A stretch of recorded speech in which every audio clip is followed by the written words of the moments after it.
is Jordan Henshaw. And my name is Kelly Raybon. I'm the mechanic. And I'm the journalist. Together we're Try and Prove It. Someone has been charged with aggravated murder and is facing the death penalty, so we better figure it out, right? How do we tell the difference between an assertion that is true and an assertion that is false? You've got to start with all of the evidence, and you don't have all the evidence just yet. Okay, well, I have no idea. Whoever, but it's a dot. Where's the dot? Right there.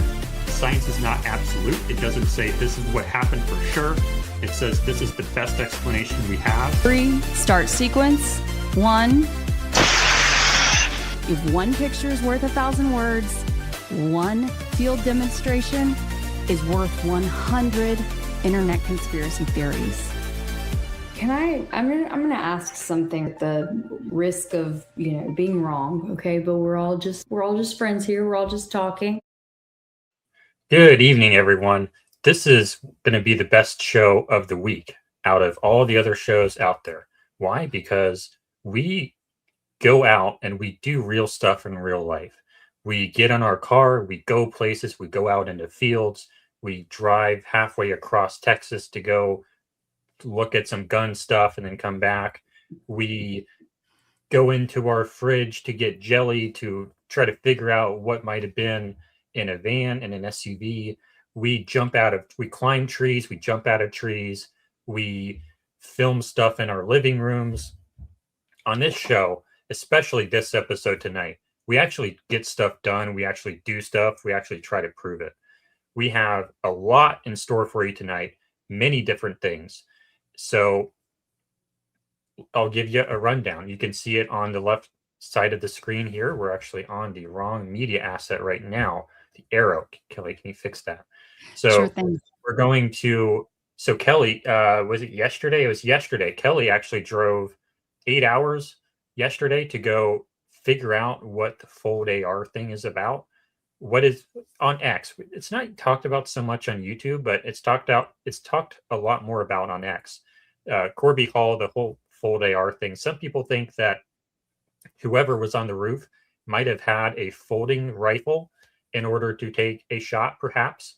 So Kelly went out there and drove and figured out what that folding rifle is all about and what's going on with that. So she is going to have a very nice video to share with us to show us what she learned and what she saw and how it might be relevant to the Charlie Kirk case. And I have a couple of things that I heard from her that I think is maybe relevant to some of the other theories as well. After that, the main meal of the night tonight is going to be the timeline like you've never seen it before. So the timeline of the maroon shirt guy and all the security cam footage, and then the black shirt guy or the limping guy and all the security cam footage. You've probably heard people talk about the timeline just orally many, many times, and it's kind of hard to keep track of exactly where things are happening and when.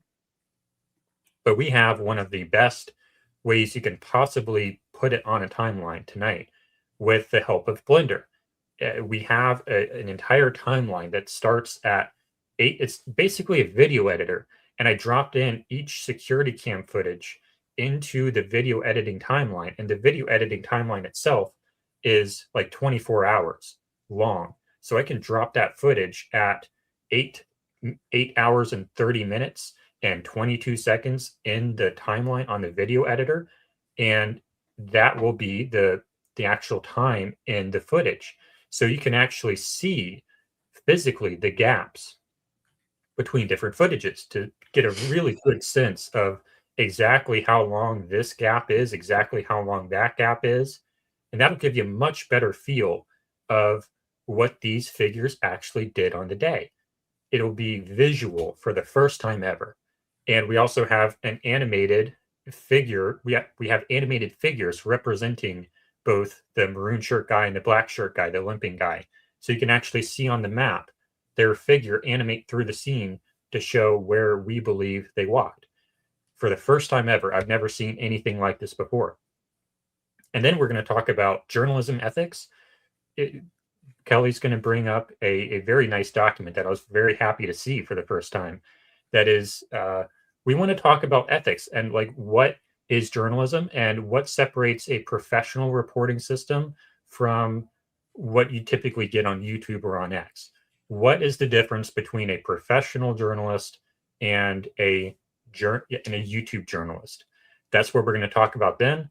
And then I have some projects like me jumping out of a tree to see exactly whether or not it's feasible to jump from the height that Limping Boy did. And that'll be pretty exciting. I also have a project that I did to maybe kind of sort of demonstrate what that really weird brown bloody kind of thing in the van is that you might have seen.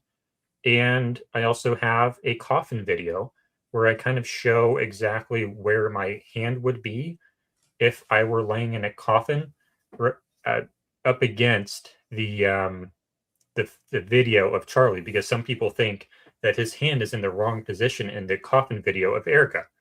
And we're going to see whether or not that is the case. So, and then we're going to bring it into audience questions. So, Kelly, you are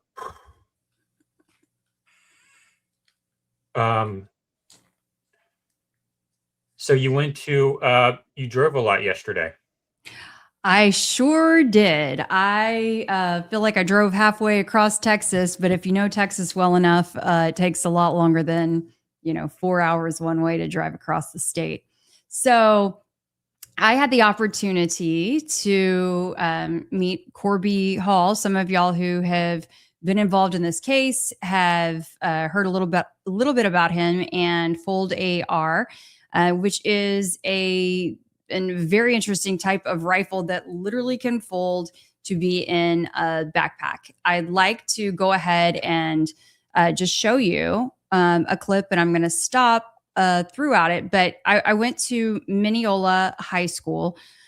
It's a 3A high school, if you're familiar with the Texas system. I can't remember exactly how many kids they have there, but their security takes things very, very seriously. So I wanted to just go ahead and give you a little bit of a taste of what happens. And we are kind of reined in for a live video with YouTube's restrictions. So I just want to, I guess we'll all say fingers crossed. And also to let you know that hopefully this will air, but it is just an educational simulation purpose only. And we're going to just show like the weapon itself very briefly. Mm-hmm. So you have a video? Yes. I wasn't sure which layout you wanted to use for that. Let's go into this one. It's all yours. Awesome. Thank you. Thank you. Thank you. Okay, here we go.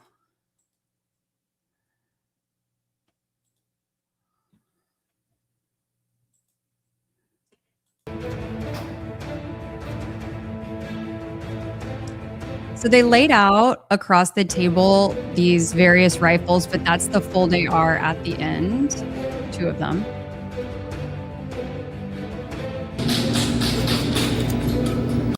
And so I'll pause this real quick. So what we're getting into right away, this is a simulation. There was another YouTube creator there who is a major 2A, as they say, influencer.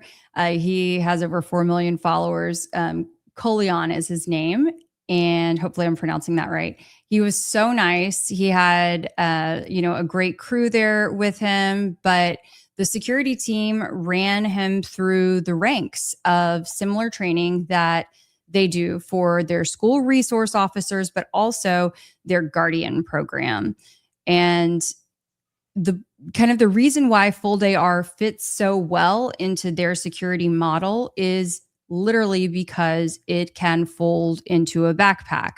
It is accessible and it is discreet. And that is, how it would potentially factor into the Charlie case. Maybe shooting the wrong target.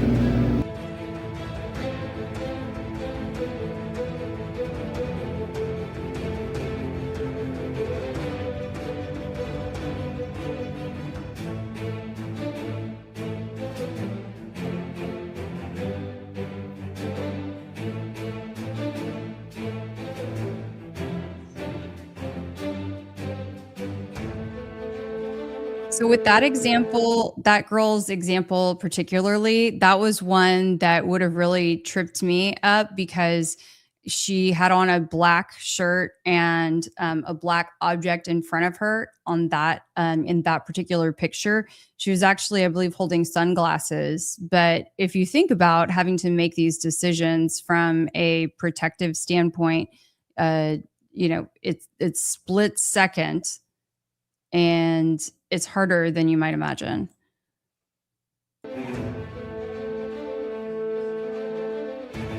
It's haywire. For a second, I'm like, So that's Coleon. But then I'm like, okay, what's around this corner? And then I'm like, I think that's a gun. And I'm like, in my head, I'm like, shoot! So, all right, you shoot a lot of handguns. Okay. What would you say average wise you feel comfortable distance wise as being like, without a shadow of a doubt, I'm going to put good rounds on target? What distance do you feel comfortable at? Where I started shooting. Where you started shooting. Okay. And how far back do you think you were? I call this 40. I'd say about 30, 40-ish. Yeah, you were probably about 40 yards with that first shot. Right to that hallway where you stopped. Actually, my bad. And they'll be like, what do you have in that backpack? I'll be like, it's a folded up AR-15. And they'll be like, real? No, for real, what's in the backpack? It's an AR-15 rifle. And they'll be like, whatever. So with that, that previous exchange, the first exchange that you could hear a little louder, he was talking about it. So they ran him through 3 different tests. One was with just a pistol. Then the second one was with a traditional rifle. And then the third was with the fold AR. And with the traditional rifle, he had to run all the way back to the police office. So that meant going through multiple doors, unlocking a door, unlocking a cabinet, and then bringing the rifle back to the scene. And with the pistol, it's much more difficult from a longer distance to be able to hit a target. And then when it comes to the fold AR, he quickly learned how much easier it was. And then the officer there, the school resource officer there, he was just mentioning that it's that the kids don't feel like the kids don't even know or kind of play about it. Like, wait, there's no way you actually have a gun in that backpack. There's no way you do.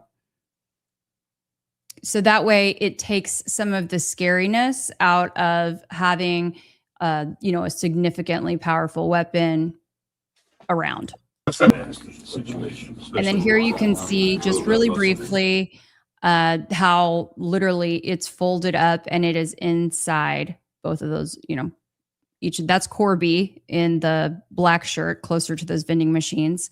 But they were just practicing there how to pack it into the backpack and then get it ready to go, and then break it apart and pop it back in. And literally, they could do it within 5 to 7 seconds. When Coleon was first starting, it was taking him maybe about 10 to 12 seconds, but within 2 or 3 tries, he had it down pat really quick.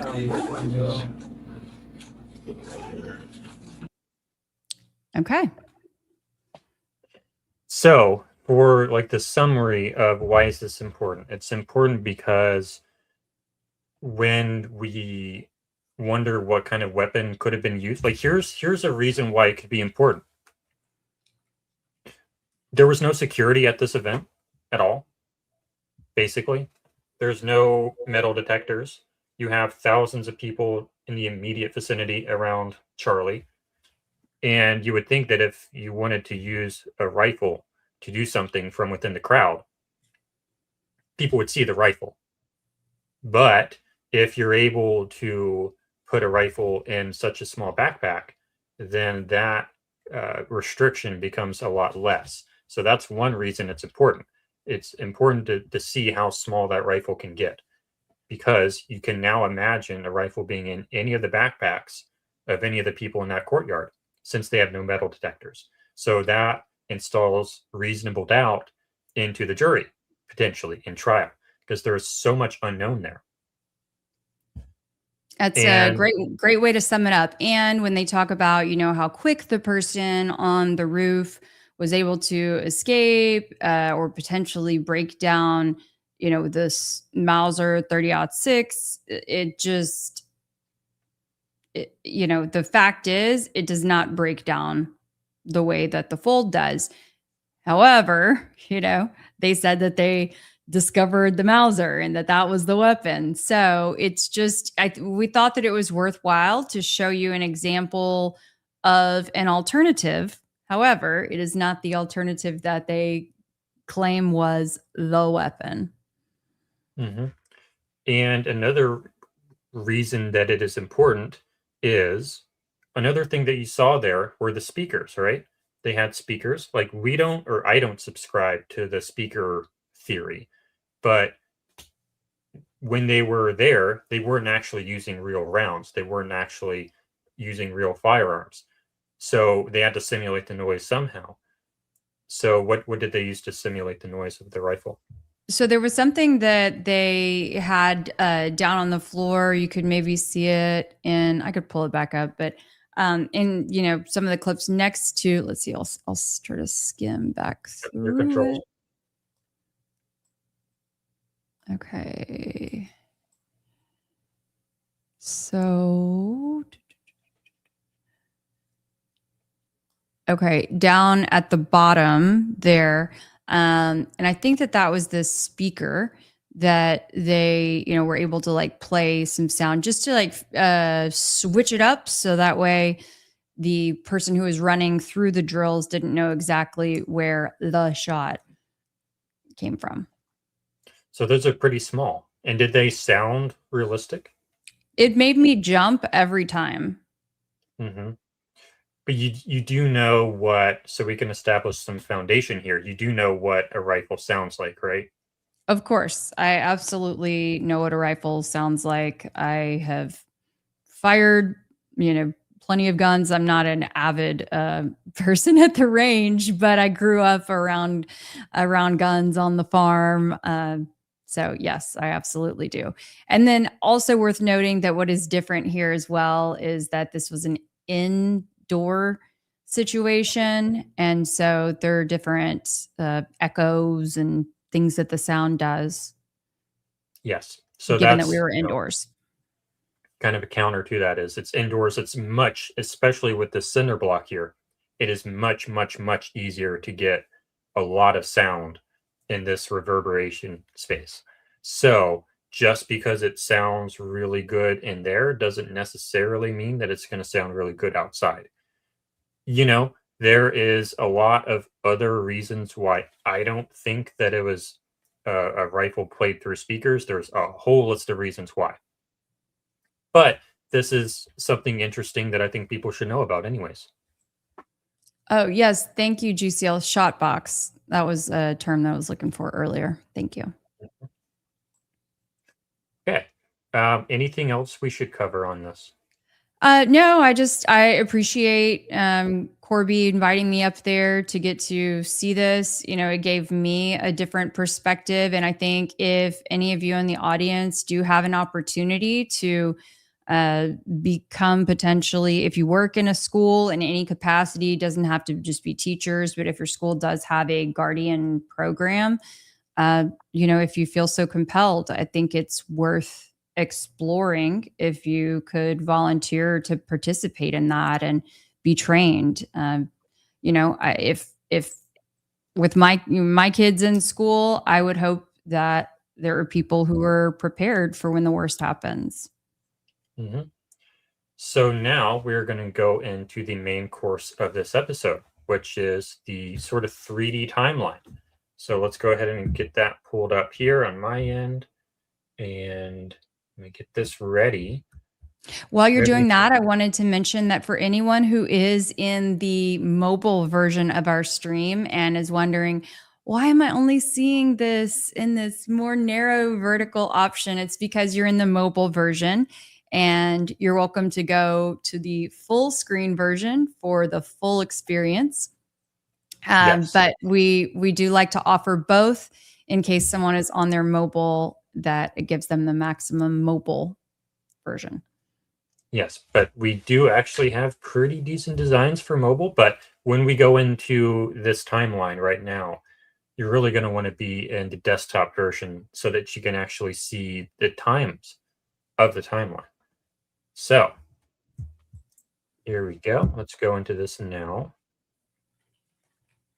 and remove this from the stage and add this to the stage. So what we have, let me orient you to what we have going on here. If I can get my mouse in the right screen. So up here, this purple scrub bar, that tells you the time of day. And as I scrub it through, it's going to go through the times of day. And as we get to different times of day, you'll see that it pulls up different video clips as they become available at that time of day. So like right here, we have the video clip down in this corner. This video clip is time synchronized to exactly 10:55 a.m. and we have, or 11:55 a.m. and we have 11:55 a.m. over here as well. Let me fix this real fast. There, that's better. Okay, so that is how that works. So like this footage here, 11:55 a.m. 11:55 a.m. up here, and it is placed in the video sequencer at exactly that time so that it is synchronized. So this footage is at 11:53. This footage is at 11:50, 11:50, 11:49. All this footage is time synchronized. Some of the footage that doesn't have its own timestamp on it, like this clip, I used Gray Hughes Investigates his shadow analysis in order to place some of these in time because we don't have any real reliable time for this. But what he did was he looked at the shadows on the ground, and he has some software that predicts where the shadows would be at that exact location at specific times, and it matched up with the times that I have in this timeline. I will link that in the description because that is important. I don't think I remembered to do that, so we should do that later so that you can see where some of these times are coming from.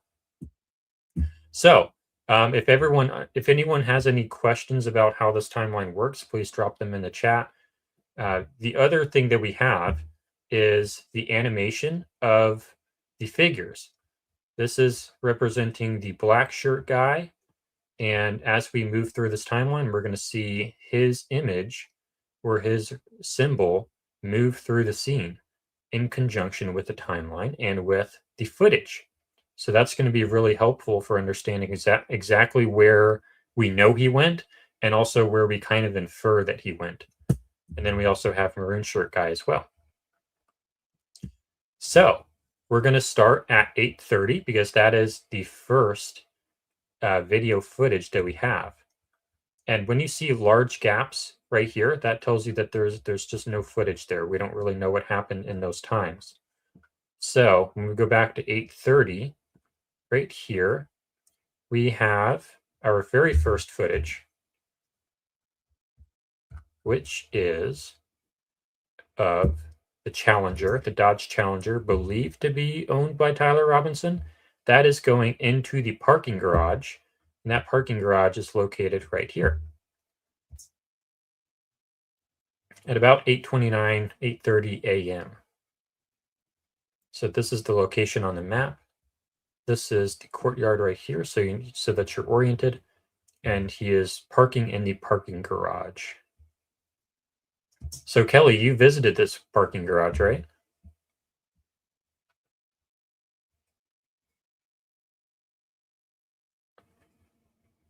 Sorry, it's a long way now that I have two monitors to get my mic unmuted. Thank you. Yes, I sure did. I stood in this spot with the camera, security camera overhead. I walked this campus up and down. Mm-hmm. So this is him now walking out of that area. Or this is the maroon shirt guy. Yeah, I was going to correct you on that. This is? We don't know who this is. We do not know who this is. So it could be anybody. But then we're going to fast forward to, we have this gap here. And what is alleged to have happened in this gap is he's alleged to have gone and talked to some TPUSA people, I think. We don't have a record of that. We don't have footage of it. We don't have any real evidence that that happened. But it was But and testified to. nor has anyone from TPUSA admitted to being the person publicly admitted to being the person who Tyler spoke with when Blake Neff was questioned about that in live spaces, at least twice, I believe. He has not said who it was. Yeah. So then he goes down. He goes back he's back in the parking garage at 9:24 a.m. And because he takes a left here, we believe that he was going back to his car to go back, to go off in his car, right? So when he takes a left here, because Kelly was there in person, or I was there in person as well, but I don't remember enough of it. But she says that he's going to his car in this image. And then the next time we see something happening is, but that's the last of Maroon Shirt Boy that we know of. Well, in theory, in this vehicle, in theory, but yeah. Yeah, we don't necessarily know if there's multiple chargers or not, but we do see the a charger at the Wise Cam later. But But can you scroll through that though? Back at the beginning. Yep. So let's see. Oh, okay, you're out of it now. Well, I was just going. This is where he goes to the Wise Cam. He goes to the Wise Cam now. Yeah. Yes. So I was going to mention that this vehicle is different from the front of it. For example, the exhaust is different. There are a few different features that investigators, cyber sleuths out there, truthers have noticed are different from the vehicle that was towed from his parents' home. Mm-hmm. And then he goes all the way. We don't really know exactly where he goes because when we play this timeline, it's pretty slow. So he would be driving a lot faster than this because we have all this time here from 9:33 all the way up to about 9:57. It doesn't take 20 minutes to drive this distance, but this is the distance that we know he would have gone, but he probably went somewhere else too, but we don't know where. Okay, so then he goes over to this neighborhood. We have him in footage coming from this direction. I don't have that footage pulled up here, but in the footage of the Wise Cam, we do see his vehicle moving in this direction. And then he parks. There goes the footage. Yeah, he parks somewhere over here. And then he gets out, where we think that he parked somewhere over there, but we don't actually know. But somewhere in that general area is where he would have parked. And that's exactly where I parked when I, at least one of the times that I went up to campus to experience that walk for myself. Mm-hmm. So now he's going to walk past the Wise Cam. You do have that, right? I do. Oh, there he is. Well, someone. If you can't see the video, go into desktop mode. Mm-hmm. On the mobile version, you're not going to be able to see much. They may not understand what you mean. FYI, we're running two versions of this stream. One version is a mobile version, and one version is the traditional, more desktop full screen version. So now he's walking through here. He's going to go walk over here. So this house here, we're going to talk about this later, but this is an interesting house that is owned by the university, right, Kelly?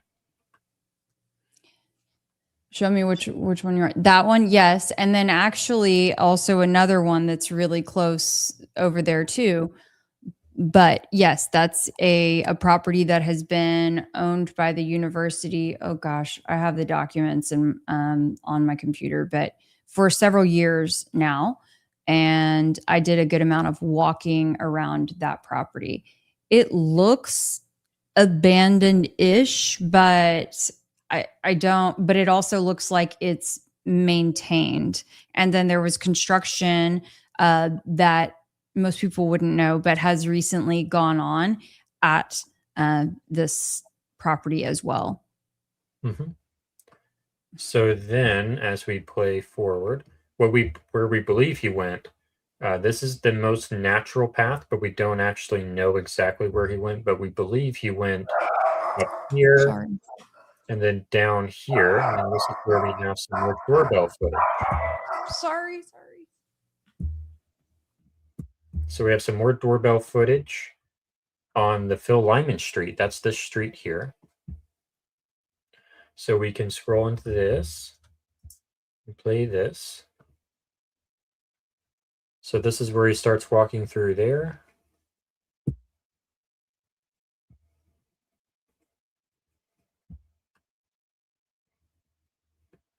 And then we're going to see him on another, or no, we only see him on the one camera this time. And then he walks down here and he has several minutes to get all the way over here to the tunnel. And we see him enter the tunnel then. So he has from 10:06 to 10:09 to walk this distance, which seems pretty natural, I think. So 3 minutes to walk that distance. And then we see him enter the tunnel. And what's interesting about this clip here? Sorry, Jordan, could I pause you before we go into the tunnel? Yeah. Okay. Sorry, my dogs, there was a possum that came up to the door and the dogs were not having it. Oh, goodness. Apologies. Okay. We are going to load in a video just so you guys can understand what it was like for them to for this person to perhaps walk from the Lyman residences, and these aren't Phil Lyman's homes, but family, then across the street to campus. One moment here. So we have. Here we go.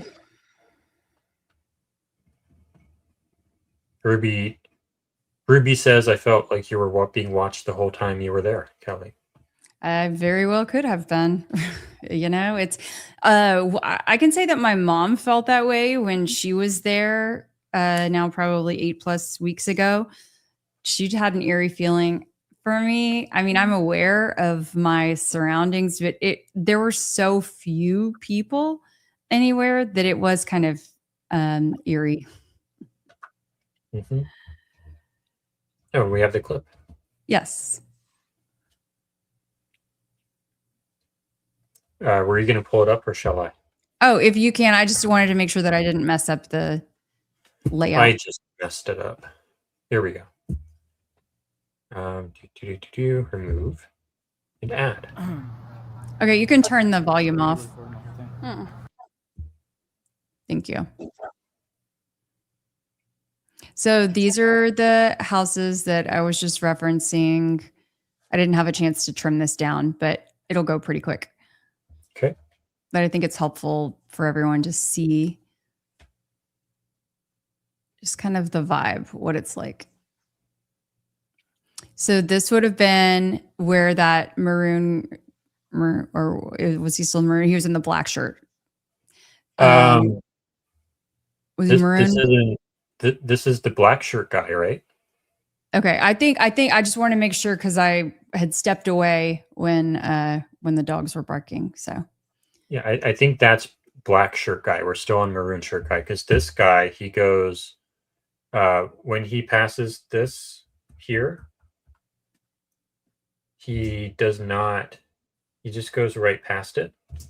Okay. Right. Well, regardless, he would have still, if he's walking toward campus, he would have done this anyway. So he's walking Yes, toward I think campus, right? so. Okay.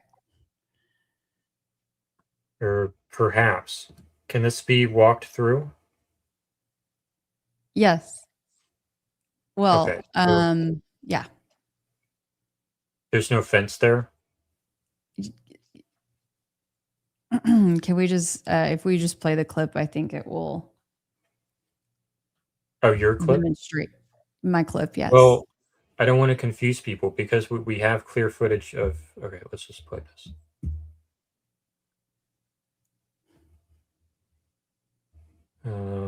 It's what are we doing? Okay. I'm trying to see if there's a fence there. I don't think there is a fence. This is black shirt guy. This is the path black shirt guy takes. Okay. We'll get to that very soon. Okay, so then he goes down here. This one, like we don't know we don't know which. It looks like he just goes straight, kind of like that. We don't know if he goes this way, like we do the other guy.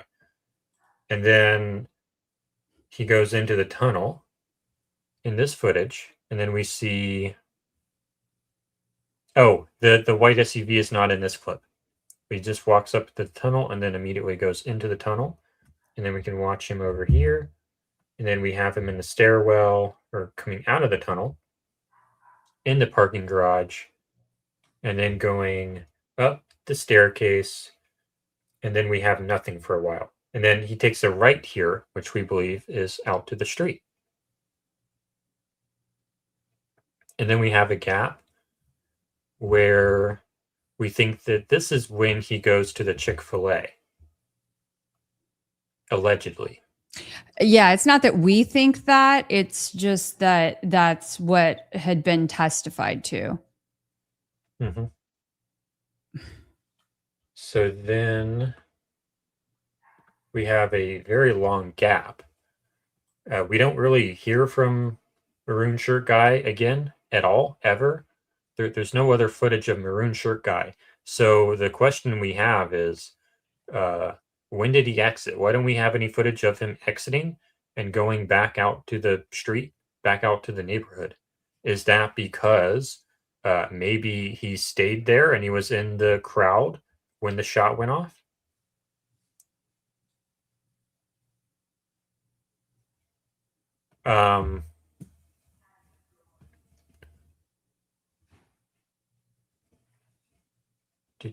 So we don't know where Maroon Shirt Guy went. I kind of think that maybe Maroon Shirt Guy was not Tyler Robinson, and he was just a normal person who was there to watch Charlie Kirk, and he probably exited with a large crowd of other people, I think. Or that, or that Maroon Shirt Guy could have been someone like Tyler, and that they were just a spotter or they had some other purpose, but that they were not actually in a position to take a shot. Mm-hmm. And then the next one we have is of Black Shirt Guy, or the limping guy, and that is, we're now switching to the black monkey, or the black symbol over here, and that is over here, and we see him walk past this camera, and then he walks past this camera,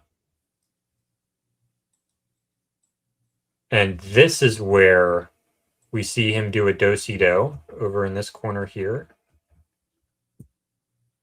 So this is what I was talking about, how we know that he took that right turn. So instead of just walking past this, he does the little do-si-do over here, and then we see him walk past that way. So that's where this footage comes in, where we see Kelly taking that pathway as well.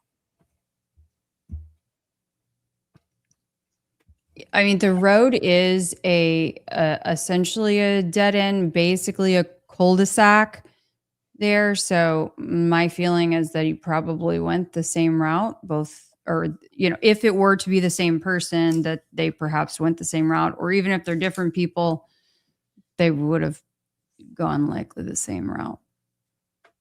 But what we know for sure is that black guy took this route.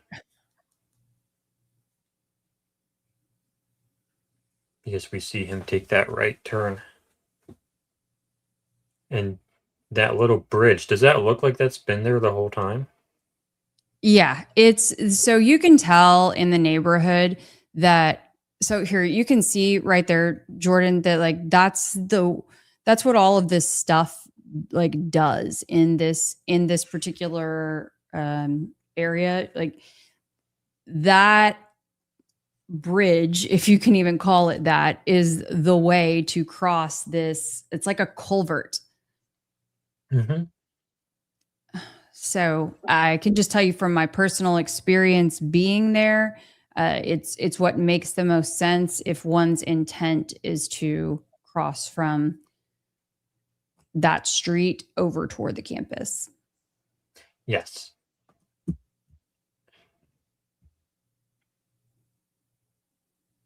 Okay, so that is that video. So now we have a very good idea of what that person would have seen. Thank you. And then we're going to go back to this one. So if I can get my mouse on the right screen, we see him do that do-si-do and take that path that Kelly took. And then he walks this way for about 3 minutes, which is about what it took Maroon Shirt guy as well to get to the tunnel.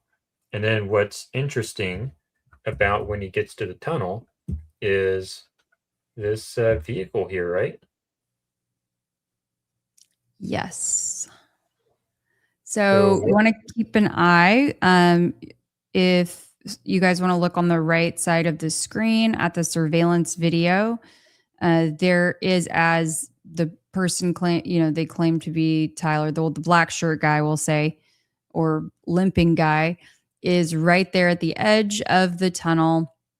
You will see a white SUV, which looks quite similar. We can take another look at it in a little bit, but to the white SUV that is also seen going through the parking lot right after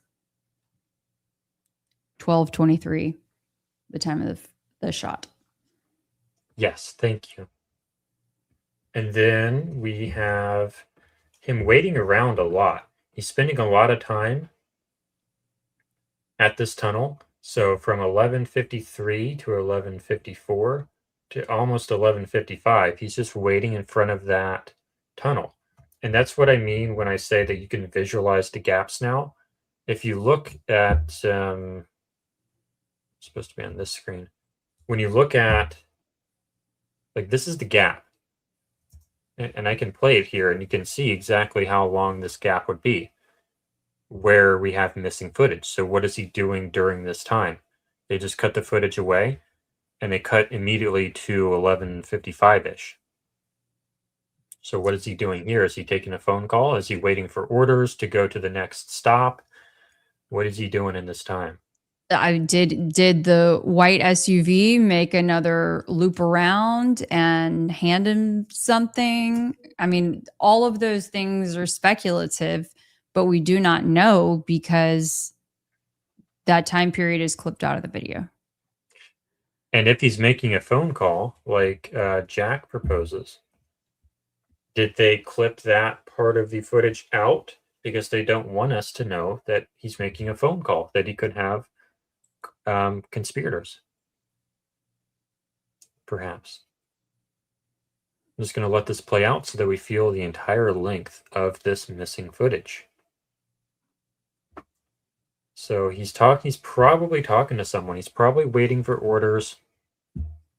And it's kind of interesting to let this silence play out. And we're about to come back to him. Oh, And also at that very end of the car leaving the frame. Sorry, I'll wait until this is over and we can go back and take a little peek at it. okay. And now he's going into the tunnel. Finally. And when we get to this part, he's putting his phone in his pocket, right? Can you zoom into that so Yeah. folks can see that better?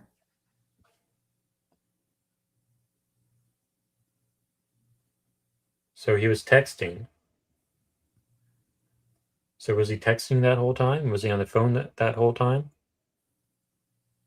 He was doing something with his phone that whole time. Mm-hmm. So it would be very interesting to see the text records of what this person was doing with their phone that whole time. Does this look like Tyler Robinson?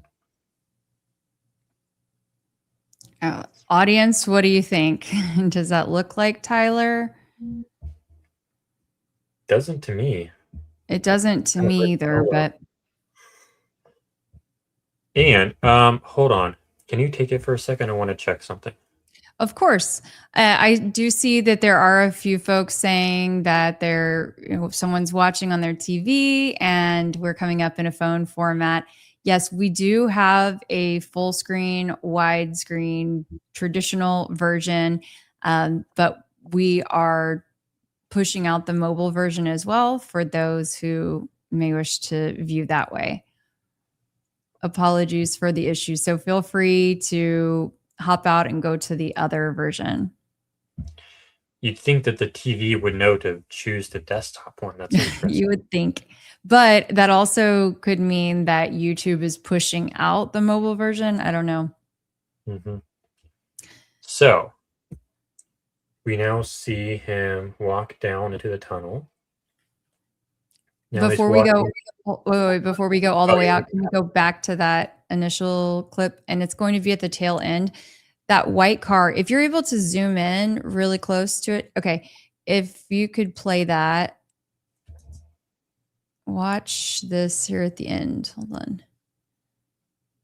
And maybe it's not drug out far enough in the clips that I've looked at from the hearing. Oh, okay. There we go. Can you do that? No, I think I messed it up. Hold on. Uh-oh.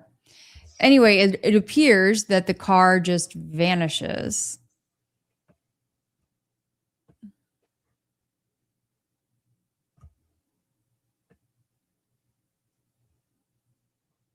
So let's see if it does that now. Sorry. Oh, yep. Look at that.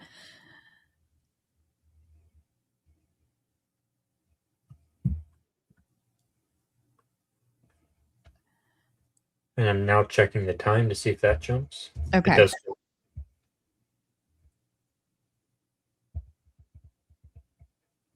So it jumps from 11:53 to 11:54.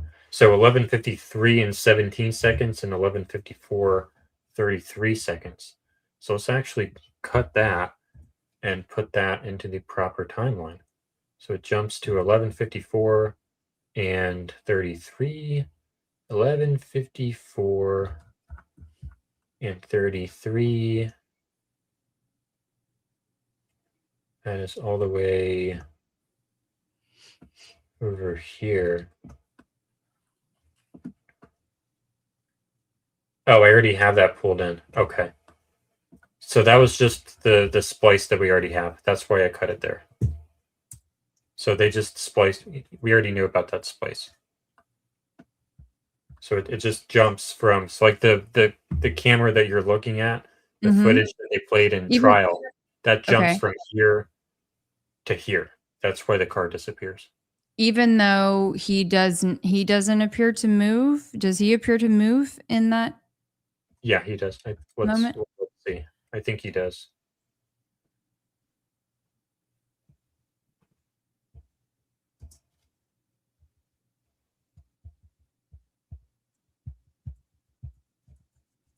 I think I would say he does. Yeah. I mean, between though, how much time are we talking about passing? Like his feet don't. I would Really say move. that is a significant. Like these are the 2 frames there. These are the 2 frames there. Next 2 frames. Whoa. And then going forward, that's the amount of movement. Going forward, that's the amount of movement. And back here, that amount of movement. That amount of movement. That amount of movement. That amount of movement. Like that's the average amount of movement between frames. Mm-hmm. That's the basic idea. Then we get to this one. Okay. Can you zoom into him more? And when we get to this one, that is a significant amount of movement. So I would say that this is very clearly a cut, and we can see the clock cut. So Wait, it's hold on. It is hold on. Wait. Okay, so how much? 1 minute and 16 seconds different? yes, Okay, and then can you scroll down on him?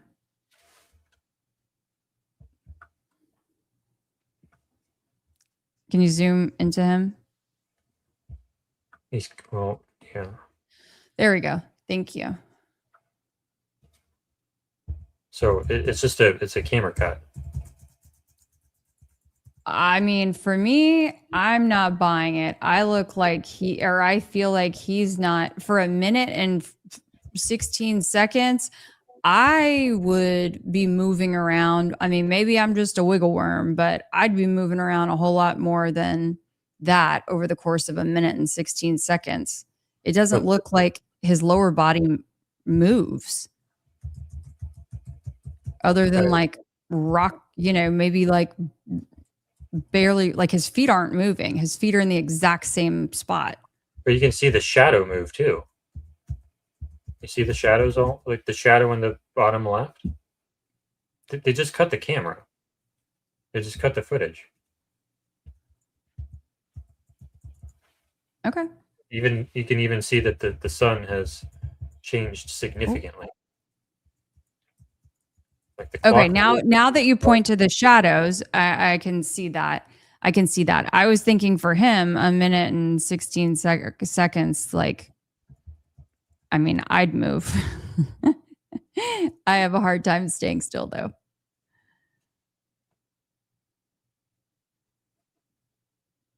Yeah, I think they cut the camera. So moving on. Then he's, I guess, just staying there for a while, for several minutes. Yep. And want to also acknowledge our super chat. Thank you so much for that. This is great intel. So they're saying that it's a Mazda C650 hybrid. We can take a peek at that in a little bit. Thank you, Wilson. Thank you. Or Mazda CX, I think they said. And well, let's pull that up real fast, yeah? Sure. I didn't want to disrupt you any more than I already have. No, we have plenty of time. Mazda, and this is our segment.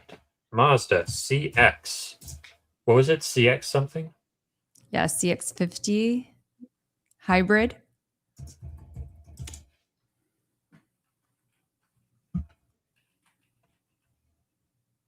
We were talking about this earlier. I could see it.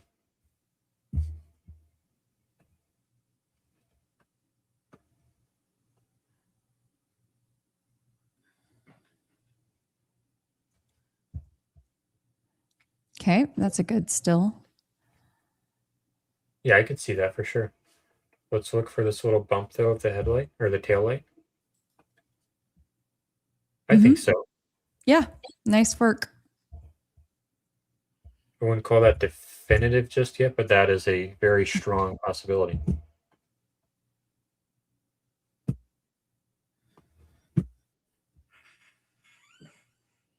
Okay, so now he's going to go into the tunnel. And just as a reminder here, we are at what time? We're at 11:55. Mm-hmm. We're at 11:55. Then he goes into the stairwell. First, he looks to the left, which is interesting, like he doesn't know where he is. And then we see him, or maybe he's looking for someone. But he's like looking the other way for a little while. Now he walks up the staircase.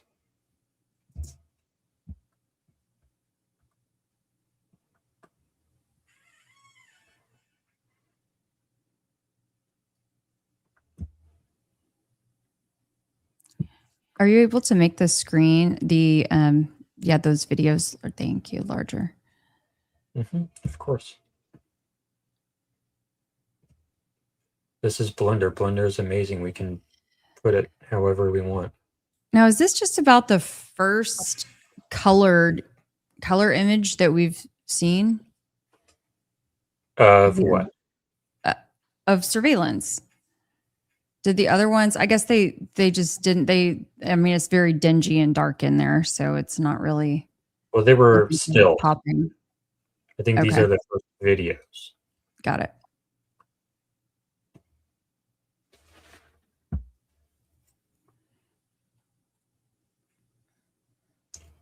So he's definitely keeping his head down for sure.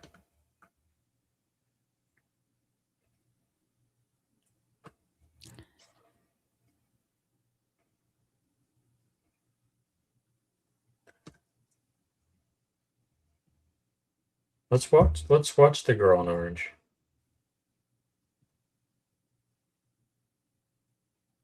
I don't know that I would agree with that, Kelly. It looks like she might kind of glance to the side. I don't know how much she would have known per se, but I think there's it does look like she kind of like glances. How close did they come to each other? I mean, he might have even, I don't know if they brushed arms by chance or. It's very quick. Like there's a glance like right there, maybe. Mm-hmm. But not much. Yeah. I mean, I think it's worth considering that in reality, people are kind of in their own world as they're moving in between classes. And I mean, you're moving through the grocery store or whatever. I think people are generally in their own heads. Yeah, so I don't know the last time you were at the grocery store, but the last time you were at the grocery store, do you remember the fifth person you brushed by? Absolutely not. Yeah, so I don't think anyone in this clip is going to remember anything from this stairwell. And then he takes the right to go out to the street. And now we can go back over here and look at our map. And now he's going to go, we think, over to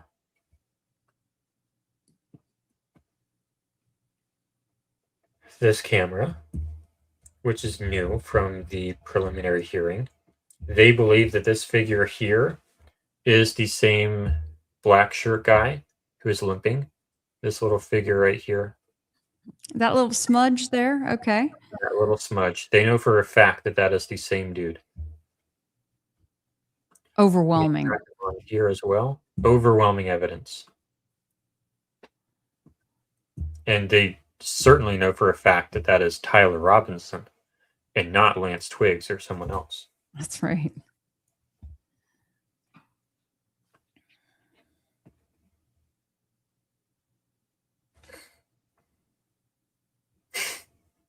What? Oh, okay. Sorry, I just saw it. Okay. Oh, man. And it takes them a very long time to walk from here all the way to now. That's not it. Now to over here. Why is that? Oh, okay. So, interestingly enough, since we have this timeline now, we can see the UVU review video start. So, when this person is seemingly approaching the staircase up to the Lozy Center roof access, that is approximately when this is going on. So now we have that kind of time synchronized as well, which is one of the really cool things we can do with this setup for the first time ever that we know of. So now this person is seen on this rooftop. This is when they at least appear to kind of mount that rooftop and get into position over there.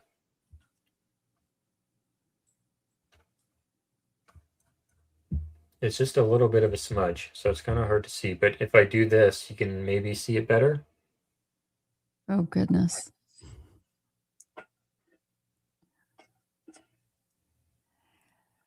Do So you we want can me to see- I can pull up? Okay. Sorry. I'll save it for later. Do you want to do it now? I can. I was just going to say I could pull up, just a clip of what it looks like there if it's helpful. Let's do it. for Let's folks. do it. So we have all kinds of footage from the Lozy roof access point there that Kelly will bring up, and it will be fantastic. Because, like, that's what we get when we actually, like I said at the top of the episode, we actually get in a car, we actually get in a plane, we actually go places, we actually do stuff. That is what makes our channel special. So Kelly's getting that footage. Yeah, there was a comment that was kind of dirty that we were kind of looking at earlier. Why would you drive your own vehicle to the scene of the crime the same day you're planning to do that? That's a good question. I don't think you would. I think you would park well away from any camera so that they never see your license plate.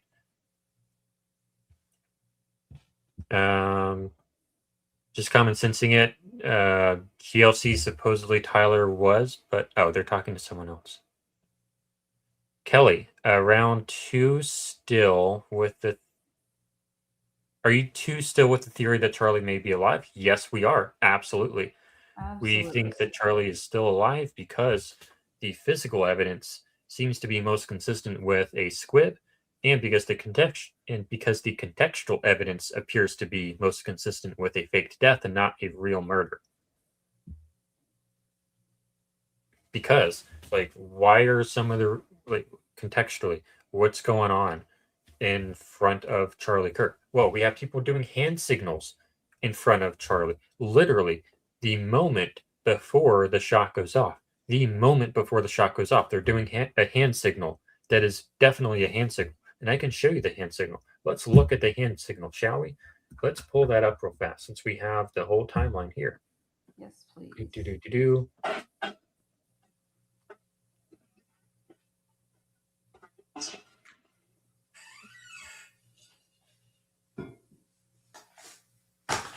Let me turn off my audio here. So, check out this hand signal.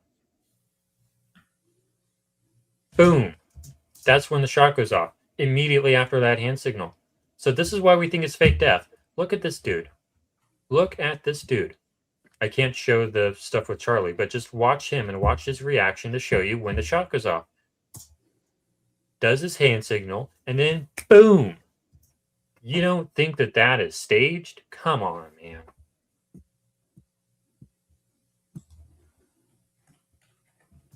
Let's play that again. Hand signal done, boom, immediately. So that's one of the contextual things. And then, you look at these people. Let's watch their reactions. Let's look at this. You see this dude, he ducks right before the shot. This dude, Terrell Farnsworth, he just immediately does, oh, and then he walks away. And then Mikey McCoy, he just immediately phone to the ear and walks away. Let's watch this guy duck. duck, boom, shot. Let's play that again. He ducks, boom, shot. Now let's look at this guy's reaction. Boom, shot. He does this, and then he walks away. Or I guess he kind of runs away. And then he films a selfie video. And then let's look at Mikey McCoy. Or we can look at, we can't really see his reaction, but we can see Mikey McCoy's. Going to the ear and just walks away. And then we see him behind the tent. Blake Neff on the phone. Mikey McCoy on the phone, just walking away, not looking back at Charlie. He's just having a blast almost. Are you ready with your lovely video? Almost keep going. It's trying to load. It's trying to load in. Otherwise, we can skip it. I don't want to skip it. I want to see your video. I'm just having to move something out of my Google Drive onto the desktop to. Then we can play this very carefully. We have this frame, which I've replicated with the CO2 pending gun. And then this frame, and then this frame, and then this frame. I'm not going to play anymore. But this frame here, I've been able to replicate that with CO2 pending gun. Kind of. Not to that severity, but pretty similar to that. I've done that in, I think, Field Test 5. If you look on the Try and Prove It channel, we have basically a very similar frame to that. That was just a natural side effect of the CO2 pending gun, which is pretty interesting. And that really doesn't look like cavitation to me. It looks like the shirt is moving out of the way, exposing more skin. A lot of people think it's cavitation, but I don't think it is. So I don't want to play any more of that and get us banned on YouTube. So to answer your question, why do we or you weren't asking why, but I answered why. Why do we think he's still alive? Because his shirt yanks up to his ear, which is really weird. Why does his whole necklace jump up into the neck wound? His cross pendant looks like it jumps straight into the neck wound. That's really weird. His shirt shouldn't yank up like this. We shouldn't have white vapor coming out of his shirt. And all these people are acting like it's fake, like it's staged. Like when you watch a prank video on YouTube and you can tell that it's fake, we're looking at the same things in this video and we can tell that it's fake, right? Yes. Do I need to go more or are we good?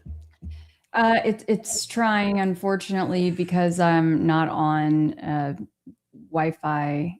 Actually, maybe then I can do AirDrop, right? Yes, Wi-Fi enable and Bluetooth enable. Okay. That just hit me.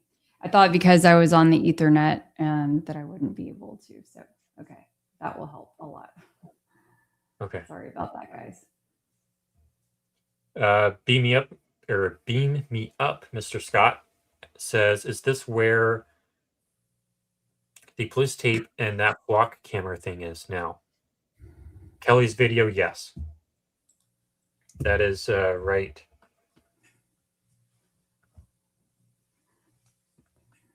Maybe I have a smaller sized one on my right phone. Here. How many megabytes is it? I don't know, but it's giving me a tough time. So let me just see if I can do because I was trying to show the Osmo one. It's because it's such great quality. But that's we okay. Want the great quality. Yeah. And we can always come back to it if we need. Okay. Well, I want you to feel involved and like you're appreciated. Well, I know I'm appreciated. We're here doing this. Yeah. Any other interesting comments? Just common sensing, it says, I've always questioned whether the camera by Farnsworth was actually recording. Has anyone pointed out anything that would show it was or was not recording? I would assume that it was. Let's look at that camera, though. If we can do so safely. So this camera here, I don't know why it wouldn't be. I think this is facing the audience. I'm not aware of any evidence that it was not recording. So I would assume that it was, but if anyone has a reason why it would not have been, let us know. This is a good question. Jeremy Smith asks, if you think he faked his death, do you think the whole trial is a sham and fake as well?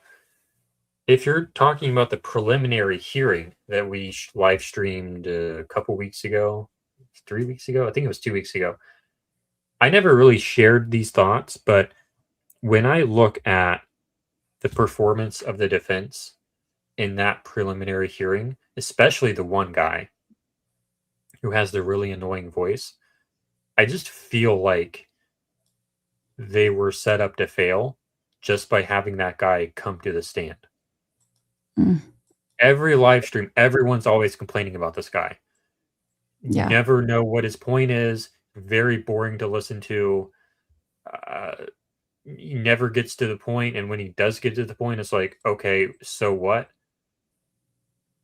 But they had him on a lot of the preliminary hearing, so it kind of seems to me like they threw it, like you would say in sports, like they threw the game. That's Which, what it I seems mean, like. would be expected if it's faked, right? And you're trying to make it sway a certain direction. Yeah, and you hire like not the best lawyers too, if you want to get him locked up and everything. Like, okay, if you have a really good defense, what happens? The public knows that it's a bad case. But if you have a bad defense, then you can bring a crap case forward and you get away with it. So, like, the difficulty is much lower if you have a bad defense. If you have a defense who isn't looking into anything people are talking about online, complete black hole. No one is talking about, why does it? They didn't bring up no exit wound. They did not bring up no exit wound at all. How many military guys can you get on that stand? You could have had, I don't know about the specific legal aspect of this, whether or not they could have had 100 military guys go on that stand and say, there should be an exit wound. I'm in a place to know. There should be an exit wound. I'm in a place to know. There should be an exit wound. I'm in a place to know. You have the wrong weapon, sir. That wound does not match the weapon. Why did we not hear that during preliminary? Well, I mean, one reason why that may be the case is because supposedly, it's not for the defense to put on its case at that point, but it's still, man, that's a tough one. It's a tough one. I don't like it. Judge Fleischer video where Oh God, no, we don't need to go back to Judge Fleischer. We'll spare the audience from going back to Judge Fleischer. Because the entire time they're saying, oh, in the video, or no, oh, he went plank in the car. He was resisting arrest. He was resisting arrest. He was resisting arrest. He was resisting arrest. He went plank in the car. And then you play the video and it's like, dude, no, he didn't. Case dismissed. Just watch the video, dude. He doesn't go plank. Case dismissed. Watch the video of Charlie Kirk get shot. There's no exit wound. And if you have any experience with firearms, you would know that there should be an exit wound. Watch the video. Case dismissed. That's why the Judge Fleischer video is important. All right, I think we have the video. Oh, wow. I'm shocked. I'm not, because you're amazing. I don't know. That was under pressure. Sorry, guys. That took a lot longer than I was anticipating. So this is a long video, so I'll try to move through it. Let's see. Is it going to play? Hold on. Let's go into this one.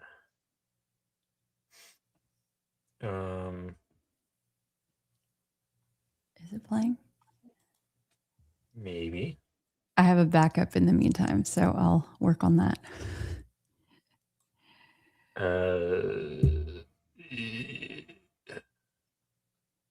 No? Okay. I see the thumbnail of it, but it doesn't seem to be interested. Is it in Drive? That one may, so for whatever reason, my drive's not wanting to connect. It's giving me trouble. So that was part of my beef also. Well, we gotta figure that out. Oh, there we go. Okay, And- I got that. Boom. Okay, go ahead. Okay. This is a lengthy video, so I'll try to. Oh, wait, is it trying to play? Oh goodness! Come on.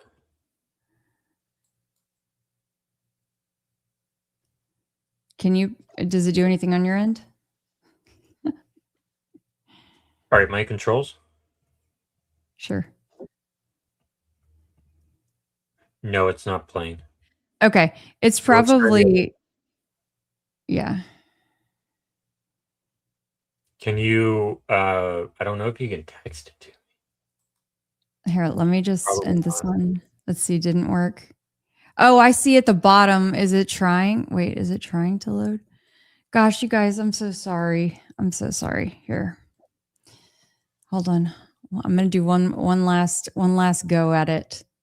Just because Can it you is just- really can you helpful just to screen- see from why up don't you there. just screen share. Just screen share and play it on your screen. Oh, okay. Yep. That's what I was about to do, but you have two monitors now. Okay. Yeah, let's do that. Alrighty. Thank you guys so much.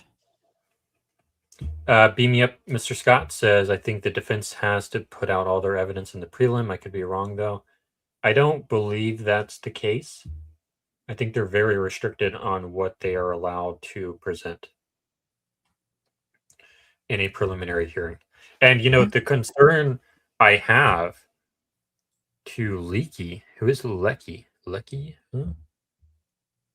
I'm sure that's meant to say Kelly. The concern I have about the way this preliminary hearing went is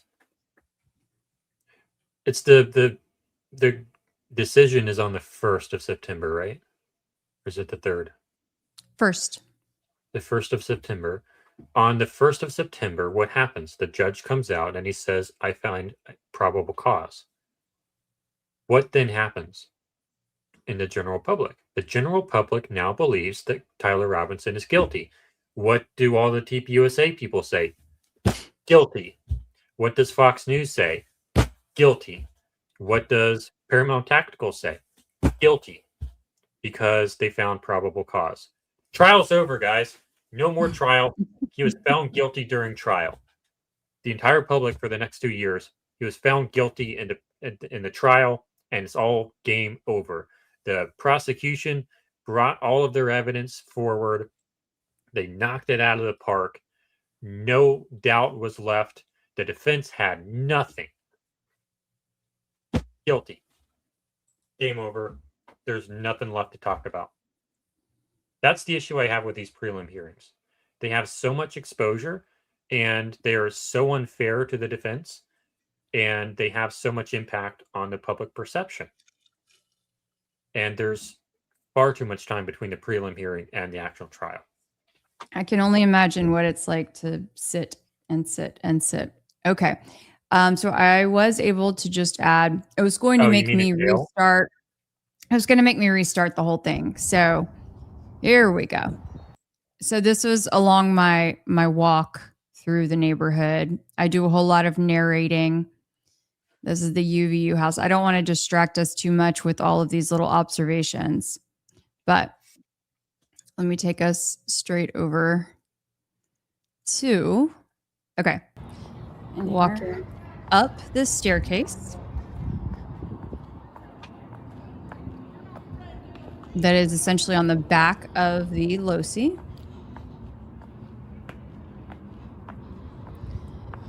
Okay, of course, at the time, on September 10th, this fence was not there. But that this is large fence. That detail stands opposed, right? Some people are saying that That Didn't this we talk large about that? fence.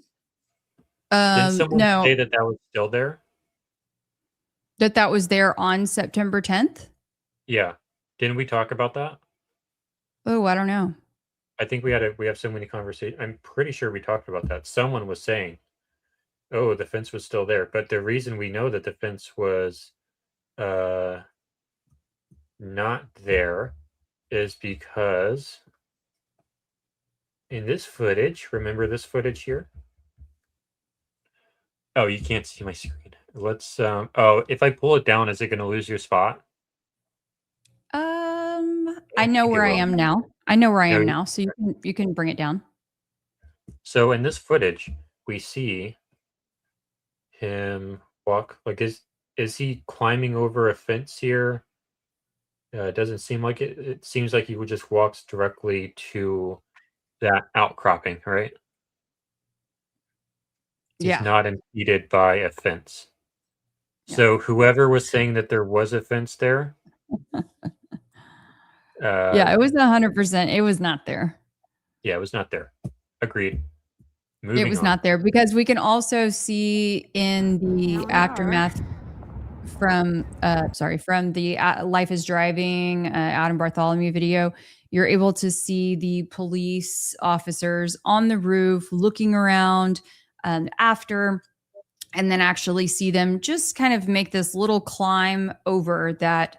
I always forget the name of what they call it, but that small railing, and then The parapet be wall. on parapet wall. Yes. Learning so much architecture, different names in this whole experience. The hotel I worked at had one of those parapet walls, and I looked at the plans for it, and I was like, "What does that word mean?" Oh, now I know what that means. Yep. Okay. So, and then while we are pulling this up, I can also pull up. I see someone had asked the height of that fence, the small one, the parapet wall, and I have that as well. But we can go ahead and play this. So that's in just 7.5 minutes. And then if that, in fact, is the I'm just pausing. Is the audio safe on this one? yes. Mm-hmm. Area. Me. If that, in fact, is the area that he assembled the gun, then he'd be on his way.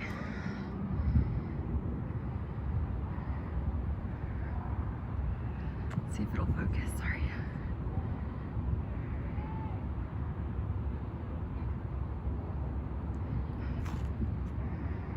So yeah, if that is in fact the area where he assembled the gun, then from there, he'd be on his way to the perch.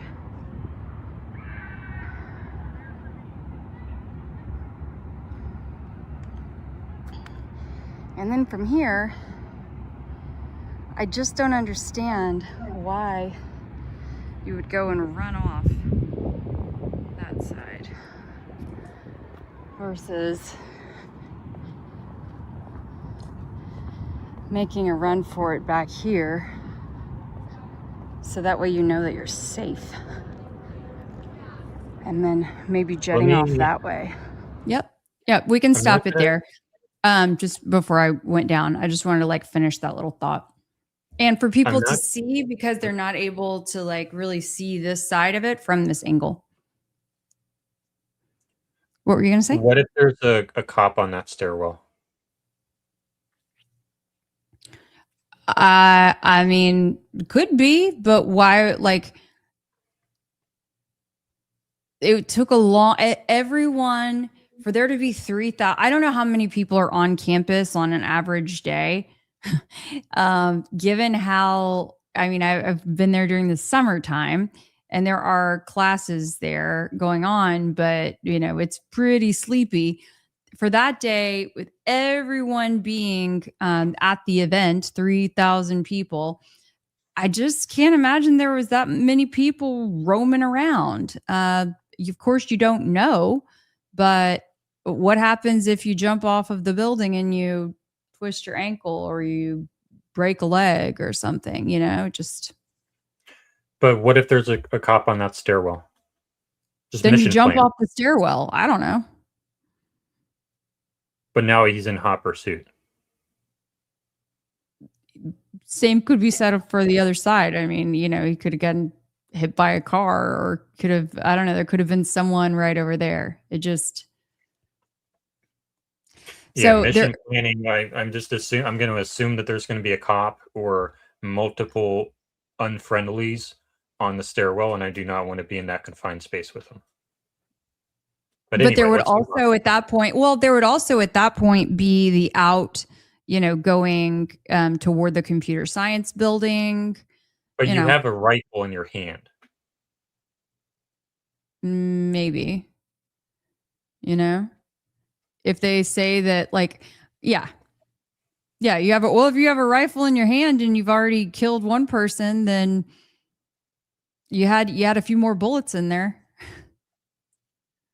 And now they're definitely in hot pursuit. But anyway, let's move on. Okay. If I were planning this mission, I would 100% absolutely, like, yes, you have to jump off the side of the roof. Like, that is the only, like, feasible option. In my opinion, just from a mission planning, threat assessment, risk level, like, you gotta just make a beeline for that neighborhood ASAP. Get the F off that roof. Do not go into any congested pedestrian areas. Do not put yourself in a confined space with anybody. Assume that there's cops everywhere. There's not, but you have to assume that. Yeah. Just get away from people as fast as you possibly can. Do not put yourself in any pedestrian areas that you do not absolutely have to. All I can say is the vibe. Like, the vibe there is that there are immediately, like, hiding spots that get you away from the chaos on this side. That was just my feeling in person over the course of multiple days. All right, I think we. But hey, I'm no assassin. Someone did ask for the height on that. What was it? The parapet wall. I keep thinking of pipette from science, you know. Okay, the parapet wall. That it was about 3.5 feet, like just under 3.5 feet. Do we have that? We don't have that screenshot. Okay.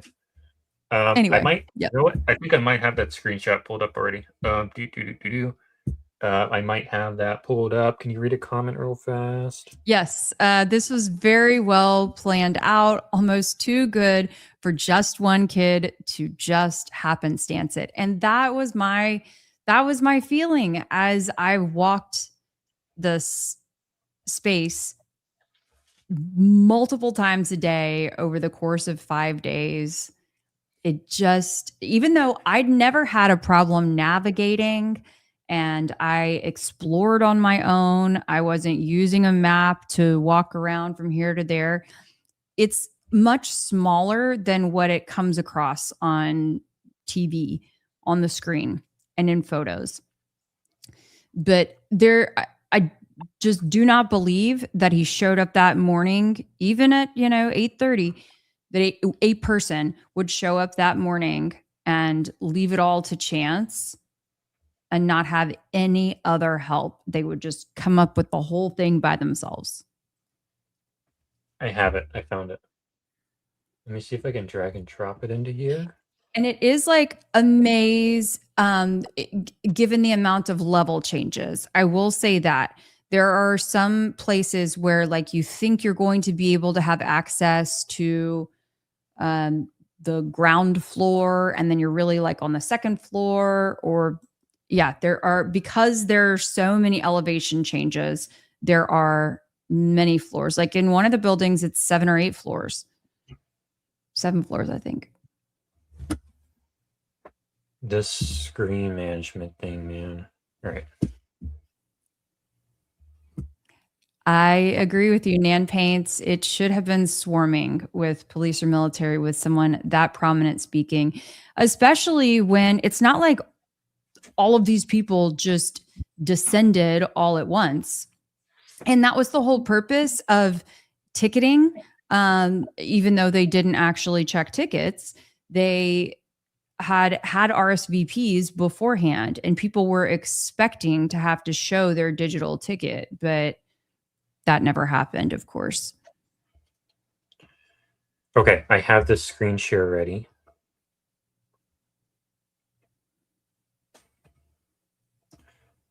These are your photos. Oh, thanks. Yeah, that's okay. That's fine. So it says 3'5" in that one, and then it says 3'1" in the other one, but it should be the same. It should be the same. It's just that in this case, I was a lot further. This was like the 3'1". That was the first measurement I took, but I was taking it from many, many feet away and zoomed in at like an awkward angle. So it wasn't an ideal spot. It's good to know the limitations of the equipment. So we do have some limitations there, so we don't want to take super precise conclusions from it, but it is good as it's more than I did. I'll put it that way. So and I will say that John did confirm, if any of you know John from North Carolina, he did say, because he is in the home building and I think maybe some commercial building industry, and he said that those measurements were standard, or the measurement was standard. I think the approximately 3.5 feet. He said it in inches, whatever it is. So yeah, he's been on the show before. Mm-hmm. So we are at, where are we at? So we are at the top of the, at the top of the loci, and he's about to perhaps get the call to proceed forward. Yes. So this is when he decides to jump the fence. Let me zoom into this a little bit more. So we have it on the animation and over here. This is from the prelim hearing. I mean, it's a smudge, but this is supposed to be him hopping. We can't see you yet, Jordan. Thank you, Kelly. Of course. Okay, so we have the smudge doing smudgy things, but this is supposed to be the smudge dropping over the wall. And how did they show it? Can you do the zoom out version just to show what it would have looked like on the screen that was played in the courtroom for all those folks who said it was undeniable? Yeah. Yeah, that's how tiny it is. It's just a smudge doing smudgy things. But that is when they believe that he hopped over the wall, and it kind of looks like that. But that is at 12:17 p.m. And then we have, it's from 12:17, 12:18, 12:19, 12:20, 21, 12:22 is when he's going to make the run for it. And this is when Hunter Kozak comes out. Let me turn my audio back on.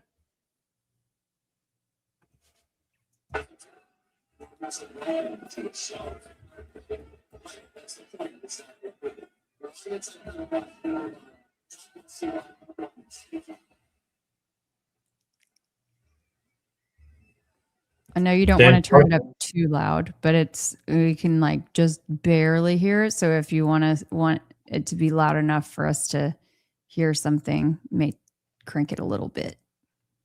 I don't think we need to right now. Okay. We see Dan Flood. Thank you for letting me know, though. Mm-hmm. We see Dan Flood come up to Charlie. And I haven't looked into enough of the TPUSA footage to really know for sure, but is it common for Dan Flood to actually physically go up to Charlie and tell him stuff? I have seen him gesture to him before and have a little bit of not even a back and forth, but a slight dialogue with him. But I don't know that I have seen him walk up and whisper something to him in previous events. I mean, it's like he's the singer on stage, you know, the security's not going to really go up and interrupt the performer. Exactly. And he's just there to make sure that Charlie doesn't die. He's not there to talk to Charlie, to have a chat with Charlie, to ask Charlie how his day's going, to ask him how much sleep he got last night. That's not Dan Flood's job. His job is to just sit there and maintain security posture. But anyway, does this. Thank you, Veil Jumper. I'll take that off. Thank you so much. And I think all guys did a lip sync analysis to try to figure out what they were saying. I don't think it's conclusive, but it's interesting. What do you think about that lip reading analysis?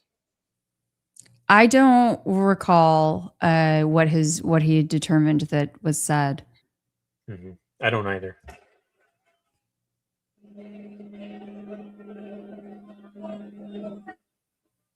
So this is when he starts moving. We know that because we look at the footage over here. And again, this is all time synchronized.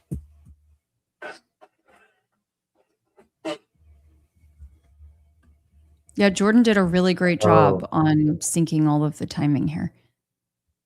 I messed this up. I need to fix this. I messed it up. Oh boy. I messed it up. I broke it. You can't see. I need to fix this. We can fix this. 0. I did not do a good job on this part. 0. That's okay. 1. 1. Oh, interesting. Esoteric 44 said that Algeist said that Charlie said, take the shot or something like that. Is that your recollection, Jordan? He had a lot of solves for that. Okay. Some of them were higher confidence than others. I think the confidence on that one was pretty low, but the confidence on other ones were higher. Some of the more mundane ones. But I would have to watch it again. Got it. I need to get this video and fix this one. 1. 1. And 0. I'll tell you that our chat is on it. They are solid. Thank you guys so much for being here. Thank you for weighing in. As always, please make sure that you subscribe to Try and Prove It, to Jordan Henshaw, and to myself, Kelly Raybon. We appreciate all of you for being here. And don't forget to turn on those notifications. Hit that bell and then make sure that it says all. So that way you don't miss a thing.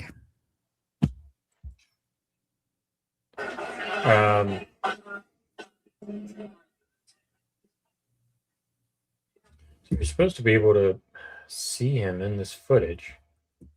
Why are we not seeing him move in this footage? Oh, we can't see him move. Here it is. So this is him moving out.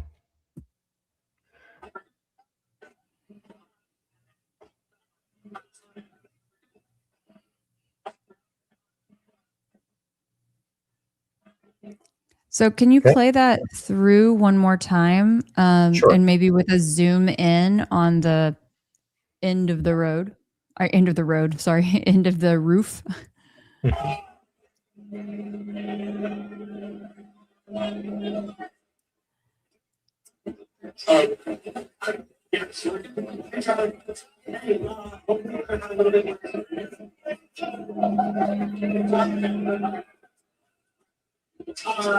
Yeah, so just wanted to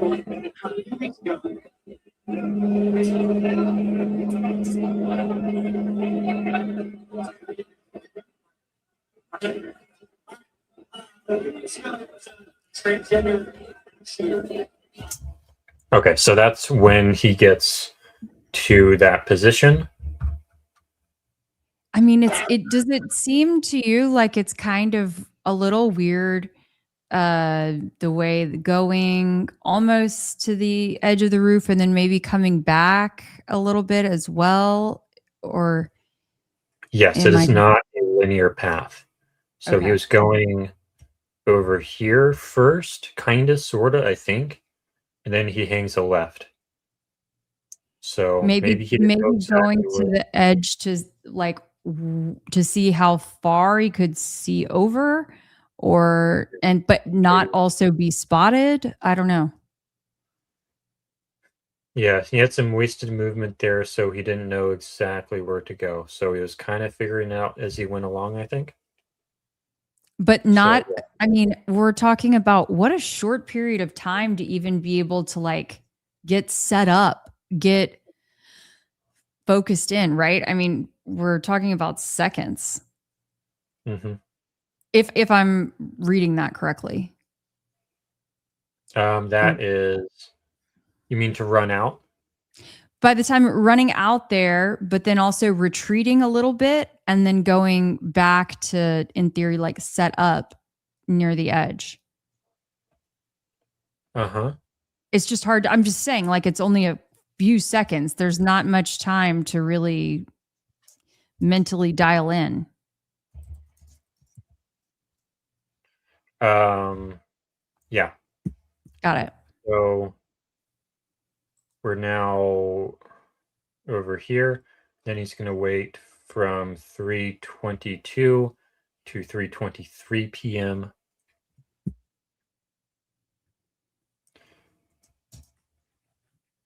And now we'll zoom out a little bit.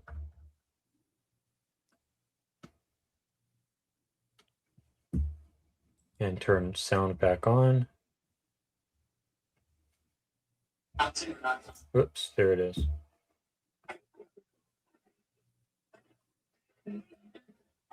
We'll just play this out. Okay. And you'll watch, we'll just play this out.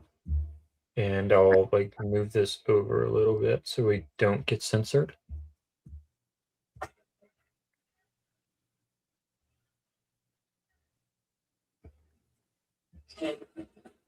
So you see the person going across the roof.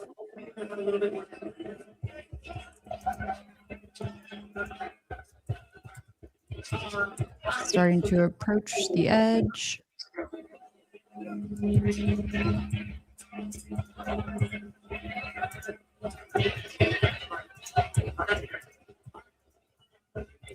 Getting closer. We should start talking about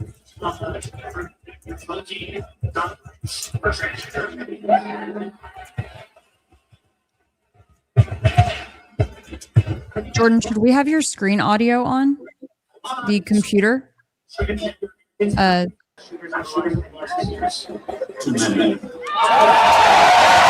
Turn it down. Turn it down. Sorry. There was no audio that whole time? Just barely. I think it was picking up off of your mic. Why is it white? Okay, sorry. You would turn it down though. There you go. Okay, I can turn it down. I thought we said that, but okay.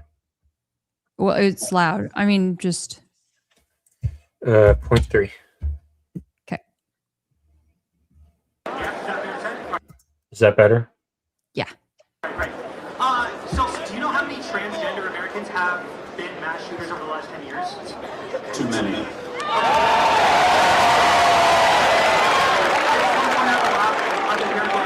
It's 5. Okay, now 5 is a lot, right? I'm going to give you a few. Do you know how many mass shooters there have been in Italy over the last 10 years? Counting or not counting violence.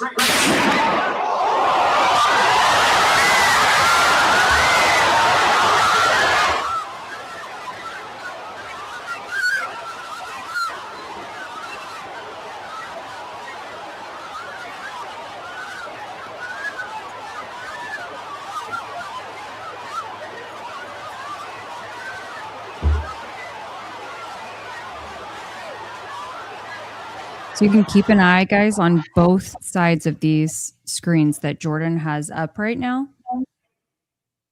Jordan, if you want to narrate that a little bit, feel free. I just wanted to let it play out so that people could see the movement of the shooter in real time with the video. Awesome.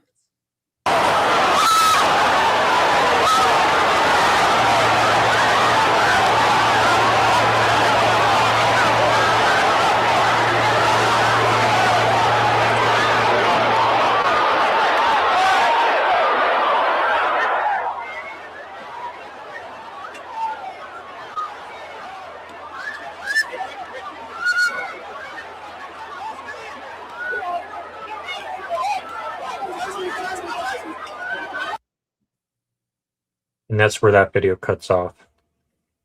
But then he crosses the street. And we can kind of see him.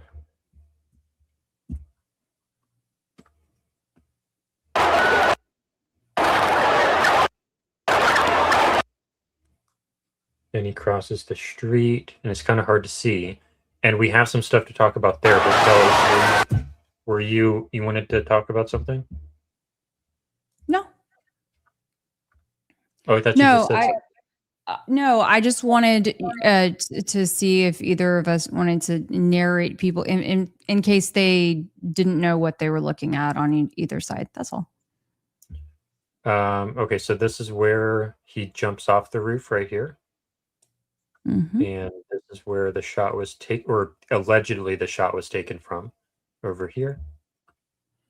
And then this is the woods where he allegedly dropped the alleged rifle, or a alleged rifle. And then we can play it out some more. Crosses the street here, and then he eventually ends up over here. Now this map is actually out of date. This rear yard is very different now, right? It is. It has a staircase now that is not reflected in this imagery. But he goes around in this area somewhere, and he ends up in this area. And we have his security cam or doorbell cam over here. It's going to pick him up running over here. And actually, I can show you a little bit more back in that previous video if anybody wants to see. It's not that important, but what that area looks like. I want to see. I think it's important. Okay. So I know that I have another video showing what it's like coming back from the campus, but this is that UVU owned building. I mean, look, you can tell that they're doing something to maintain the lawn around it. I just didn't I didn't see anyone parked there, and it just kind of had a vibe of not being super, super nice, but it seems plausible that somebody could just take this down. So take this path down, but also, of course, take it back up to get into there are also the neighborhood that they just built over there.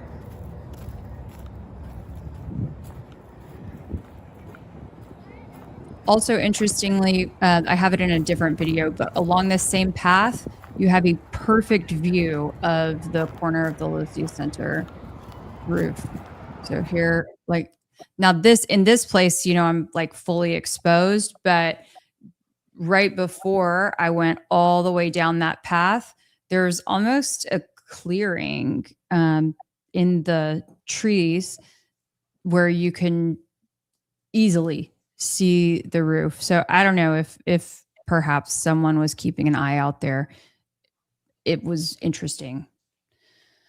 But yeah, so you guys see the rooftop right there, that larger, I don't know what they call that, I don't know, atrium, something that comes out of the middle. But then there's a corner right there, and that's where he allegedly jumped from and then crossed the street.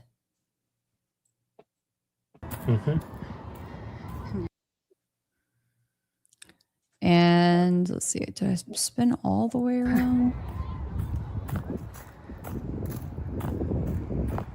I think kind of just enough for you to see that there is a driveway that is depicted also. Oh, thank you very much. Thank you. We can add yours back to the stage, Jordan. Here we go. But there was a driveway that was depicted in Jordan's map. But in addition to that driveway, the paved driveway, there is a new concrete staircase. And that is located right here. Yep, right in there. Exactly. What have I done? Here we go.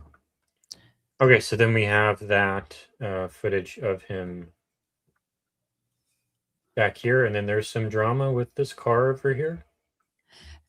Now, was this a good time though for us to talk about the gun, or was that later on? I kind of wanted to get through the timeline so that that's over and finished with. Okay. And then we'll talk about because that happened. Let's just get this done real fast.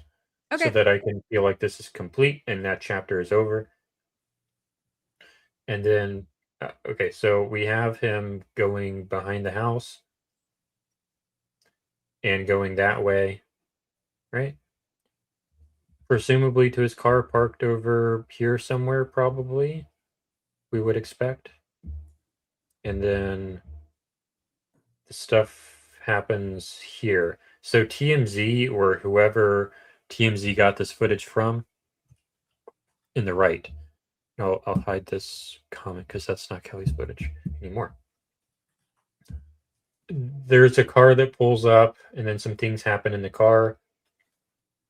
Some people think, oh my God, TMZ intentionally edited this. They zoomed it in so that we can't see what happens with this car. I don't really think so, maybe, but I think they're just trying to zoom in on Tyler Robinson. I don't think it's malicious. But there is something happening in the lower right-hand corner here with the car. What do you think might be happening there, Kelly? Well, I guess I want to add in that we don't know who would have potentially zoomed that footage. You know, could it have been the person whose camera it was taken on? Or could it have been someone else in the process? Or could it have been, someone at TMZ? We don't have those answers. Yeah. So it's, it's interesting that it's not just left raw as is. And there have been many citizen journalists who have asked for that, via some family members, but so far the original footage has not been, given up to anyone else. Yeah, but I would assume that they're just trying to show you the figure in the background. They probably didn't even notice the car in the front. That's the charitable interpretation. But that happens to be my interpretation. Could you zoom into the footage in the bottom corner so folks can see it a little bit better? There you go.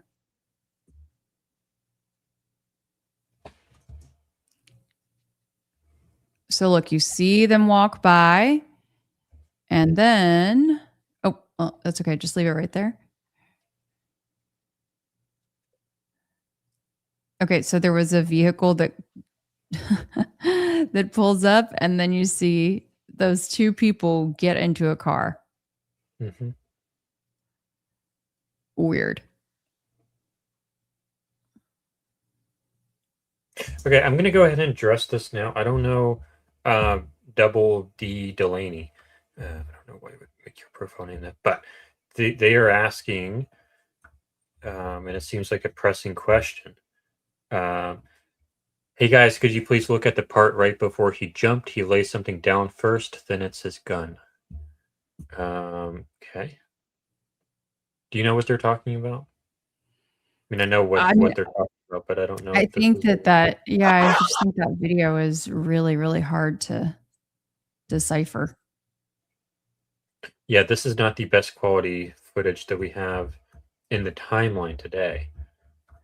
But we can try to see, because this is taken off a TV, but we do have the actual camera footage of that.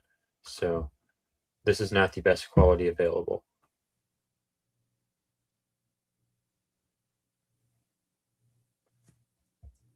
In fact, if I get a break, you know what, let's go back to this.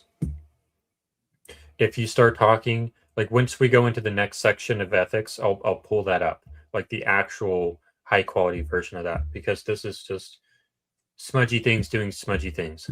So we'll go back What to do you that. mean the high quality version? So this is the TV. This is footage of a TV displaying the footage. Mhm. We Right. actually have that video, the video itself. Oh, yes, of So I'm course. going to go find that file once I have a chance here. Okay. So it's not like footage on a TV that we're pointing a camera at the TV. Yes, got it. Okay. The gun.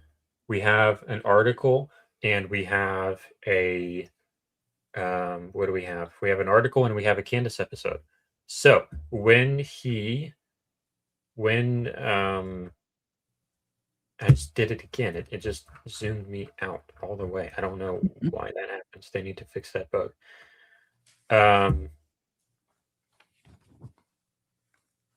Where's the spot? Here it is. So we have him crossing the street there, and then he hangs a left on our model in our interpretation. But someone else who has a lot more viewers than we do has him taking a right. And we're going to check out some of the reasons why that might have happened, perhaps.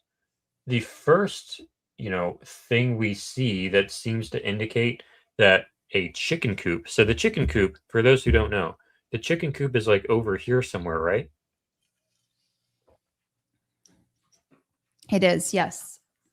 And some people say that And I Tyler have video Robinson of or that too. suspect, what's that? Go ahead. That the suspect here, that he hung a right and he went down to the chicken coop to deposit the rifle in or nearby the chicken coop all the way down here. But we don't know why he would go down that way. We think he would just go up. He would go this direction. So we don't really know where the chicken coop originally came from, but we have some ideas.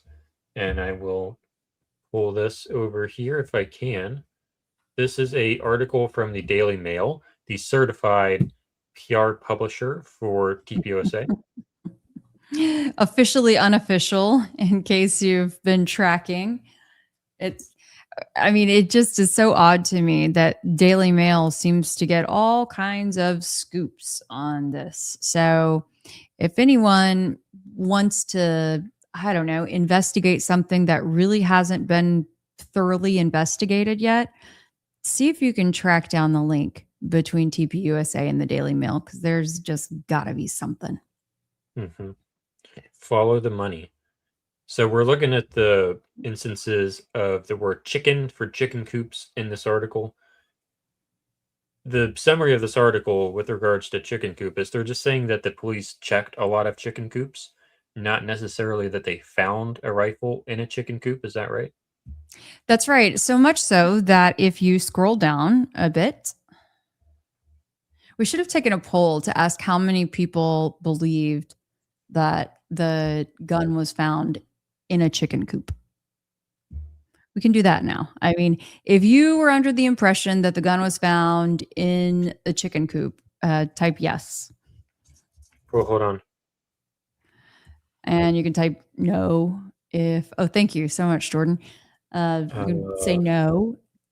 It's coop like COO, not like coup d'etat, right? Yeah. COOP. Yeah. I don't know how to spell. Thank you, Kelly. That's all good. I was a spelling bee champion once upon a time. Okay. Was the gun found in the chicken coop? I did a spelling bee once. I don't remember if I won or not, though. No, I didn't win. Option number 1, yes. Option number 2, no. Create. Or I should fix that. I should edit that and say a gun. It's not the gun, it is a gun. Or the gun in question, whatever, the gun that they keep talking about. But yes, a gun. All right, I have posted the poll. And the way this is supposed to work is, there we go.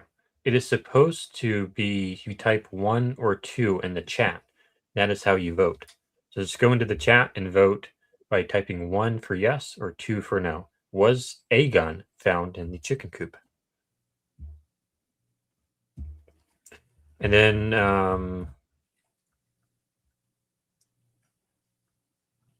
okay. What were we talking about? So we have this article pulled up. Yes, I wanted you to, if you could scroll down a bit, there is a photo. And it should be the caption. Where am I stopping scrolling? Just keep going and then okay. There, up. It's the one with the couple of officers. I didn't remember if it was 2 or 3. Well, there we go. So you can see. Oh no, like it doesn't have to be full screen. Well, okay. Well, then maybe that wasn't. Maybe we needed to go down a little bit further. But it's. I want to say it's 2 to 3 officers, and they're standing in front of some wooded area. Not that one though. That one. This one? Okay. The frantic search saw cops follow a number of false leads, even checking chicken coops. The frantic search saw cops follow a number of false leads, even checking chicken coops. Not true leads, false leads.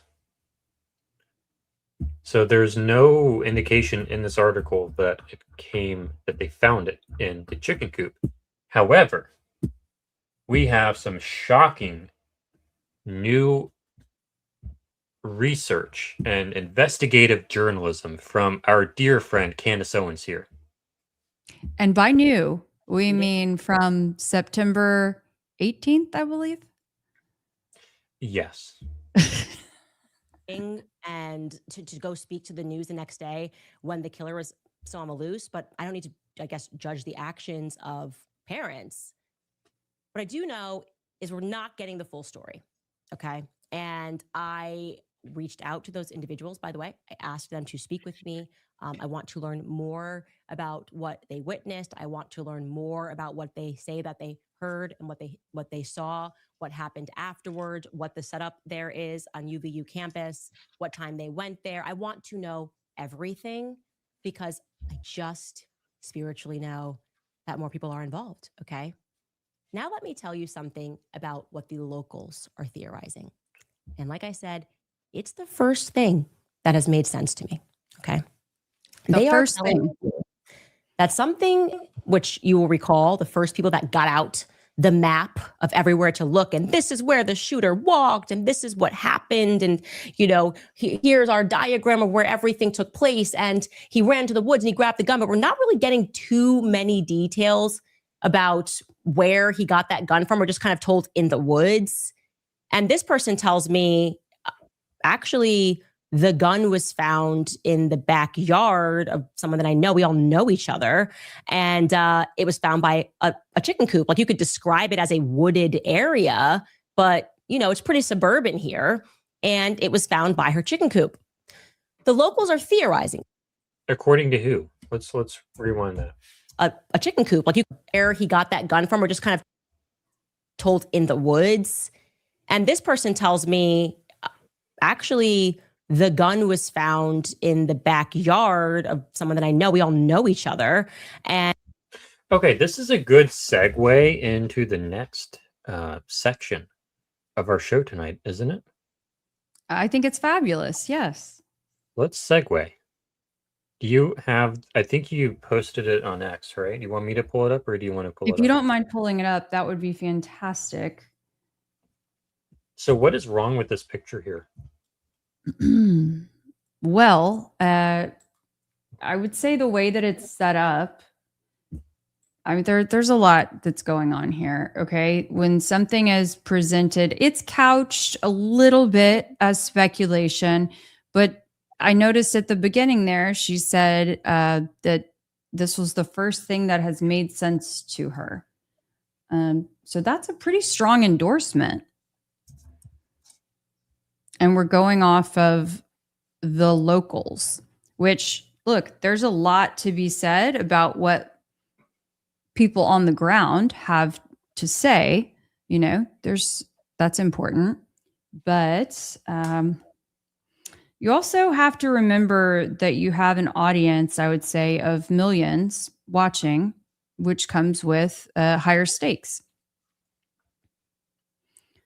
And in the case of the chicken coop, I'm not so certain that was, there is no mention of the chicken coop in any of the documents. I asked folks last night on a space to please help me find something official that talked about chicken coops. And I have not heard from anyone yet. So if anyone can correct me, please, by all means do. Mm-hmm. At this point, all we have really heard was wooded area.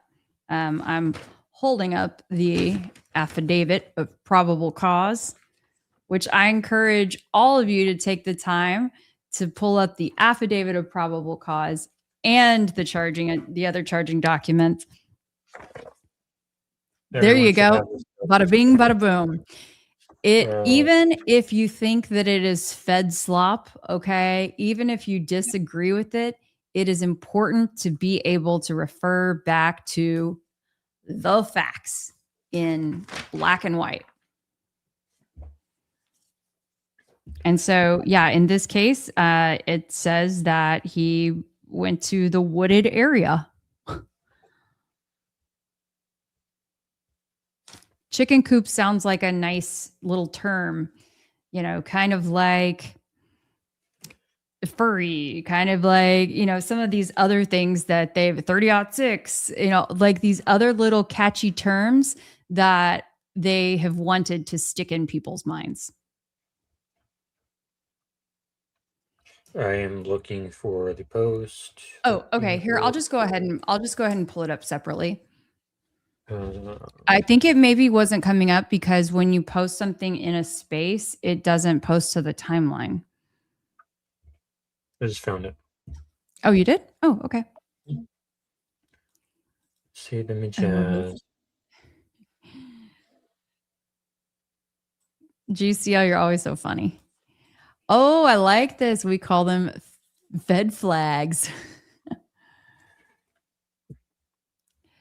And yes, I have gone to look at the alleged chicken coop. I went there that very first day and looked with diligence. So I have video. Unfortunately, I just can't pull it up quickly. But it is very far out of the way. And that's why from that moment, actually seeing it in person, it just didn't track with me. It was not on like a path to getting out of there, in my opinion. Chicken coop is the grassy knoll. Slop drop. Let me step back. Let me try this again. Okay. There is the corner of the Losi building roof. And here is the chicken coop where allegedly the weapon was. Oh. So it wasn't technically in the coop. It was like laying on the ground. Wrapped in a towel. Wrapped in a towel. Placed in a box. See, to me, it feels like that was a drop point for a gun on the way in versus on the way out. On the way out, I mean, why would you ditch it immediately? I think he was supposed to come back and get it, and they were going to kill him. Because, as Jared pointed out, they had tape up around these trees. You could not get back here. the day of. Then they, at like 10, 11 o'clock, they take the tape down. Yeah. Okay. And then the next day they come back and they put all the tape back up. Who did they want to let back in there? Interesting. And of course, we have them on the scanner saying to take the tape down. Yes, that's right. That's right. Yeah. But they had not. Yeah, because they said they were done. It was like they had it and they were done. Now look again how far that is from Losi, and it is even further from sort of the path to get back to safety, back to the vehicle, to avoid being spotted. Yes, and on this map here, this is where you are right now. If you can see my little mouse, ish. But okay, yes, in the corner. Yep, is over here. So why is he making this entire travel? I don't think that he would. And it's just too thick behind, in those woods right there to be able to go up and then into someone's backyard.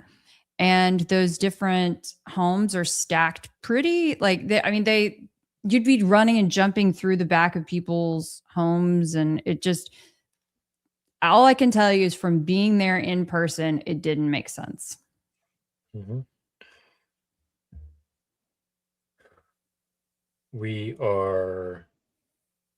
Oh, I just pulled that up because you mentioned it. And then you were talking about. Oh, yes. Sorry. I wasn't pulling up the SPJ Code of Ethics. Sorry. I think I had it. If I can find it, though. I had it on here. And it's so tiny. I can make it better. Here we go. So now we can pull this up. What is this? This is the Society of Professional Journalists Code of Ethics. And even though all of you at home may not consider yourselves professional journalists, I think that even citizen journalists, casual journalists, aspiring journalists can all strive to learn something from these general codes. I think it's very interesting. You don't have to be a hard ass stickler, okay? But I think that by reading through this, you can understand why things make sense and why it's best to just be above board when all else fails. If you want to scroll through some of those, Jordan, I think it would be good. I don't want to dwell too long. But okay, so from here, number one, journalists should take responsibility for the accuracy of their work, verify information before releasing it, use original sources whenever possible. Look, I think that, of course, we are in an ever-changing space, and that is the temptation to report things first and get the scoop, even more so when you don't have a boss overhead and someone who's like checking your work. But I think that these are just things that you should, on a personal level, strive for.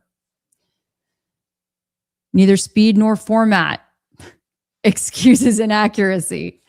So, hey, right there on the second rule, it's telling me it doesn't matter about the format. You still need to get it right. Provide remember that, provide context. Take special care not to misrepresent or oversimplify in promoting, previewing, or summarizing a story. Jordan and I are really big on context, and even when we don't agree about something that is could potentially be one way or another, we try to share multiple sides of an issue, even if we're unable to fully resolve it. Mm-hmm. What are some that maybe, here, this is another one. Consider, it's about halfway down the page or a little further down. Consider sources' motives before promising anonymity. Reserve anonymity for sources who may face danger, retribution, or other harm, and have information that cannot be obtained elsewhere. Explain why anonymity was granted. Back in my professional days, back in my TV days, I would say that this is one that I took very, very seriously, because when someone goes anonymous, you, in theory, should be carrying all of the weight of the accuracy of that data on your shoulders and your reputation. And sadly, I think that in this space, that is used far too loosely, which ultimately impacts the public trust.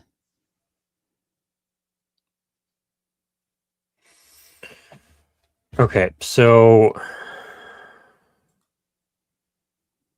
what makes a professional a professional?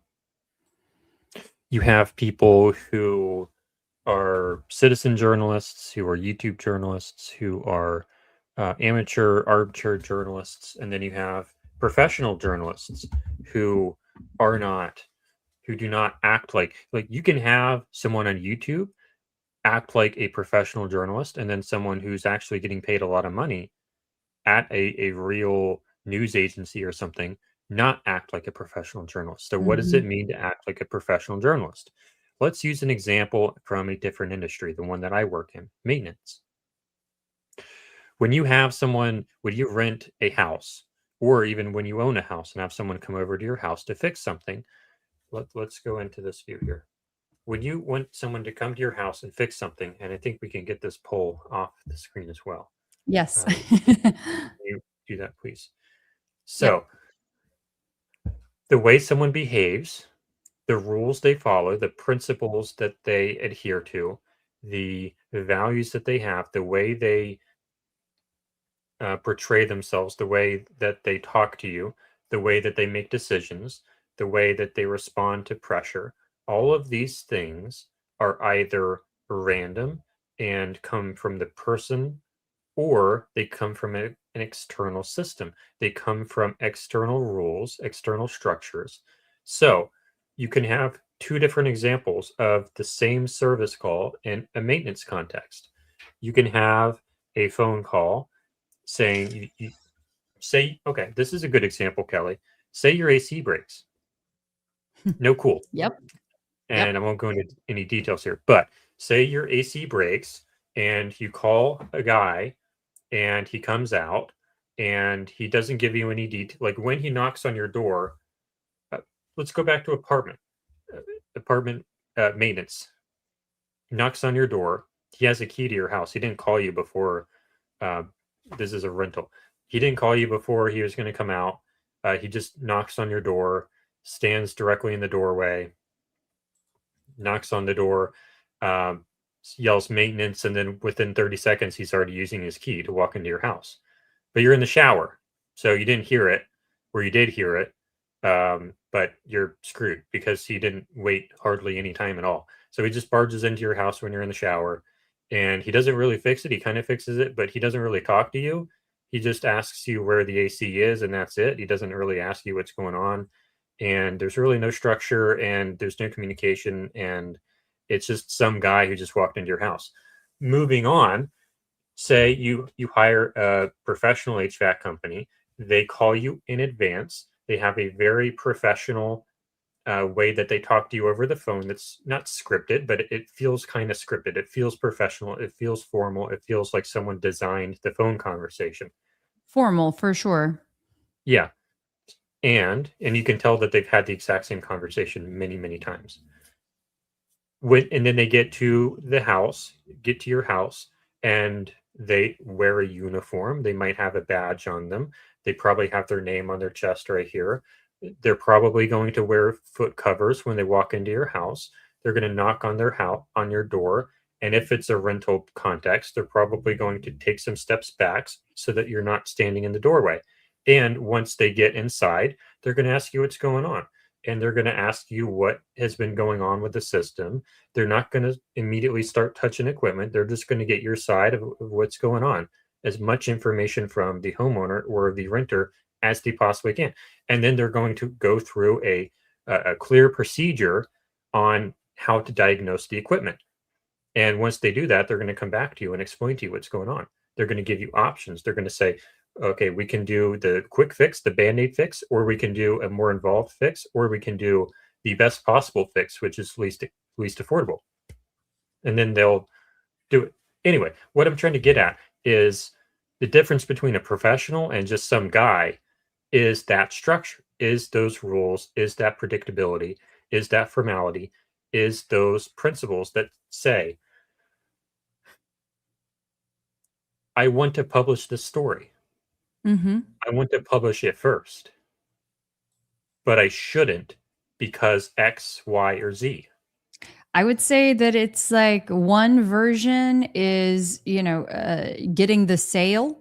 Okay. In your analogy, one version is just getting the sale and doing a quick job of it. And the other is being thorough, professional, responsible, and hopefully someone who, you as a consumer would want to call on again in the future, someone that you would trust. And so when you apply that to journalism, I think these standards, like this code of ethics, is really important to establishing the public trust, to doing a journalist's part in pursuing justice, and protecting all parties involved and treating them, fairly. That doesn't mean that it's just going soft on something, but it's being responsible. Yeah. It's a very it's a nuanced thing, but I mean, there's ongoing training as a journalist that you do. There's accountability. Yeah. And we're not asking for perfection, this is not about asking for perfection all the time, but it's about, again, responsibility, professionalism, ethics, and understanding that, okay, I'll tell you this. Yesterday, I saw on Instagram a major newspaper in the state of Texas had posted a clip of a political candidate, and it was very much clickbait. And I watched the entire clip, and I didn't really know it was about, okay, this woman who's there is trying to ask a question very loud, and then the politician, the person who's running for office, starts to answer it, but his answer was never. He didn't even get to finish his answer. So I wrote to the Austin American-Statesman and I said, hold on a second. This was total clickbait. I don't even know what her answer was, or question was. I don't even know what his answer was. What was the point of this? You have to remember, please, as journalists, that in this climate, or just in general, that just as important as it is what comes out of that politician's mouth, it is just as important every story that you write and every social media clip that you produce, that it's fair, because you could be changing people's votes in that moment. And so, I think about this whether they're talking about tainting the jury pool or just being fair to a person whose life is on the line. That's a big responsibility. And the bigger the platform, the greater the responsibility that it is. Mm-hmm. Back to this one. So. I mean, we can kind of blaze through this. I think that for the most part, you can scroll down. Yeah, a little bit. Never plagiarize, always attribute, minimize harm. Just as I was saying that, you think about protections, but not maybe necessarily in that doesn't mean that you're babying anyone. It's about treating sources, subjects, colleagues, and members of the public as human beings deserving of respect. Now, let's see. Jack Posobiec, who is the head, I believe, of a media, organization. Okay. Do you think that when he calls Tyler Robinson all of these ugly names, do you think that when Blake Neff, who is, basically sitting essentially in Charlie's chair, I mean, he's running Charlie's show, and then he's tweeting calling Candace a racial slur? Is that treating someone with respect? Absolutely not.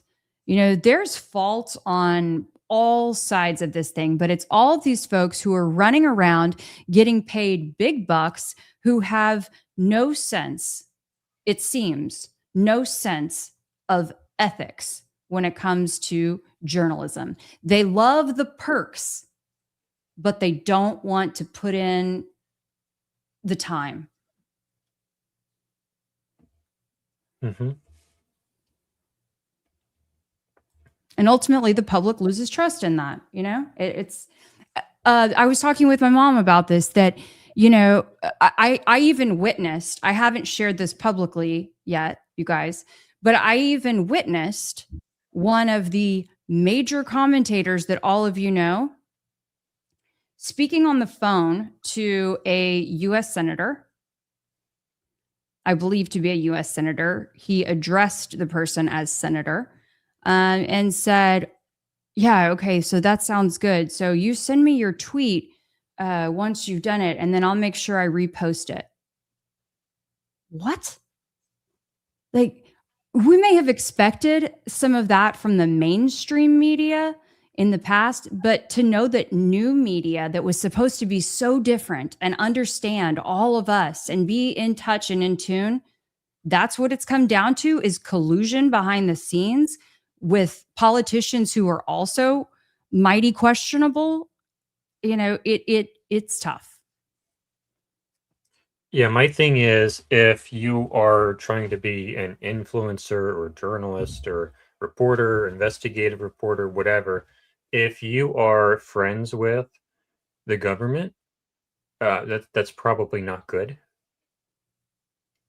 So if you're best friends with the first family, with the president of the United States, with senators, with representatives, they're putting you up in hotels and you're, tweeting about, that's not ethical. You probably have a conflict of interest, so you're probably not going to be a good option for, accurate information about said people. Thank you. So yeah, even though ethics sounds like a really dry topic to discuss, I appreciate Jordan for letting me vent a little bit, but also hopefully educate and remind everyone that we can do better. And as consumers of news, we should expect the people who you're tuning into to do better too, including us, including us. We want you to question things. And so thank you for the opportunity. And what I was going to say was Charlie Kirk. He was extremely close to the president. So can he report on him accurately? Can he give honest opinions on what, the president's performance is? Probably not. So, you need to take that into consideration when you allow yourself to be influenced by people like Charlie Kirk. And, at the same time, is it a good thing to become friends with powerful people so that you can influence them in the right way? Yes. But you probably shouldn't yourself be an influencer if you're in that position, because you're kind of not able to be objective if you're playing it both ways. If you're trying to influence the president and you're doing that by being very close to the president and going to the White House with the president every hundreds of times over a pretty short period, you can't really report on the president unless you're like only there as a journalist. But if you're there as a friend and as a confidant, your influence should only go up. It shouldn't go down. Would you agree? Yes. Yeah. And I think there is space for people who are commentators. And so then at that point, it's on the, I think it's still on them to make it clear where their positions lie and their loyalties lie. But also it's up to the consumer to be discerning.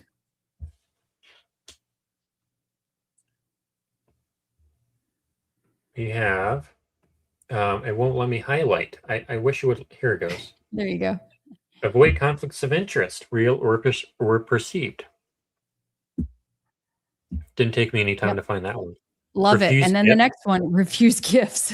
Favors, fees, free travel, and special treatment. And avoid political and other outside activities that may compromise integrity or impartiality or may damage credibility. I think people might know who you're talking about now. Maybe. Some people who pay attention. Yeah. But yeah. So there's a lot of good stuff in there. I think you guys should check it out. Yep, it's really quick and easy to find, just SPJ Code of Ethics. But yeah, if you look up any sort of journalistic ethics code, it will probably be something along these lines. But SPJ, their code of ethics really is, I would say, the top tier. Thank you very much. Okay, so I have some projects to share now that are pretty cool that we've waited until now for. If we go into here and go to special projects here. So there is a video that Erica Kirk made. So what happened was, I'm sure most of the people here know what happened, but there's a body or a mannequin or something in a casket very shortly after the alleged assassination. And Charlie is the wife of the person allegedly in this casket. And she decides to take a microphone and turn it on and put it on her person somewhere, I think. And then she goes up to her supposed dead husband in the casket, and she films a very creepy video.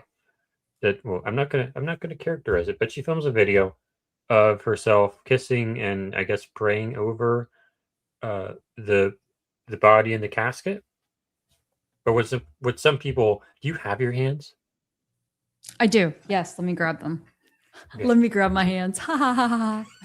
So some people, Kelly, think, and me think that the hands look fake, and this isn't really the best image of the hands, but you know, we think that they look fake. No matter what the mortician says, they look fake.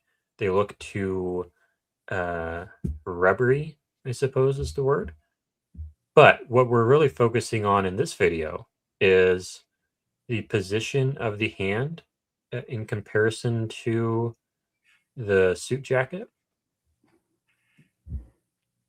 And what some people had speculated was that Charlie Kirk, being about 6'2", his hand should have rested much, much lower relative to the suit jacket. But I did a test on my couch to kind of figure out where my hands lie. So Charlie was allegedly 6'5". I think he was probably closer to 6'3". I don't think there's any chance in any way that he was 6'5". Probably closer to 6'3". But anyway, I'm 6'1", 6'2", so pretty comparable height. And so my arm and hand ratio should be pretty similar to his. And what we see in this video, what do you see in this video, Kelly?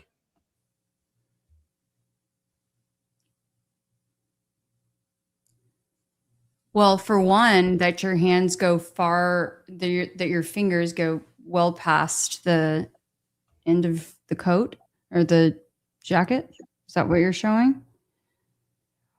Or the size in comparison to, I don't know. You tell me, tell me what I'm looking at. So, this is just different positions here. Like this is one of the positions. Would you say that this is a good recreation or a bad recreation? Oh, it looks like a really good recreation. Yeah. So that's just a normal resting position. And I But would, even then, I feel that that your fingers already, they go past the end further than his. I don't know if you had more room to move your elbows out, but given the dimensions of what the casket would be. yeah, that could be an issue. I did measure it. I had a little bit of room to kind of make my elbows come out a little bit, but I was finding that like this is probably the natural resting spot right there about for me with this suit jacket. I don't have his, so I can't put that on me. But based on these dimensions, I don't think that. Now, okay, the other thing you have to consider is like how low is so this is the top. You can't see my mouse. You can't see my mouse. But do you see where the top button is that is actually buttoned? Yeah, I was trying to look for that for you. Okay, so you have that button actually buttoned. Is there another button past that? Yes. It's kind of hard to see though, which I should have gotten a better footage, so I It's apologize for okay. that. But yeah, you can't really see where the other button is. I need to refilm it. I'll refilm it. You can't really see where the other button is, but I have my mouse over it. But maybe I can pull it up over here. All right, That's let's okay. find this video. Movies. Where is it? Here it is.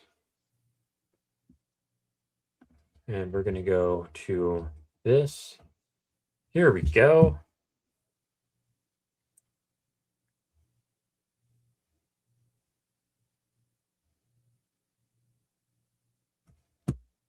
So the button is right here. Gotcha. Okay. And then, but the thing I'm noticing is the distance under the button. How much is that? Because I don't have the same suit jacket, so I don't know if it's comparable. You know, Yeah, I but mean, it's hard to say. And for him being a few inches taller than you, that I don't know, that may add a little bit more length in theory, to his suit jacket. uh, perhaps, yeah. But based on this test, I would not say that there is a length problem or a body proportion problem. I would say that the proportions appear to be generally accurate based on my demonstration. I mean, the audience So, feels that your fingers hang over more. I've well, I seen mean, several of those. that is with my elbows out quite a bit. Did you measure though that distance, the I did. interior? I Mhm. did, and I can pull that up now. Because I'm wondering if you would have had, if a person would have enough room to push their elbows out that much. I had a little bit of room, but not a lot of room to do that.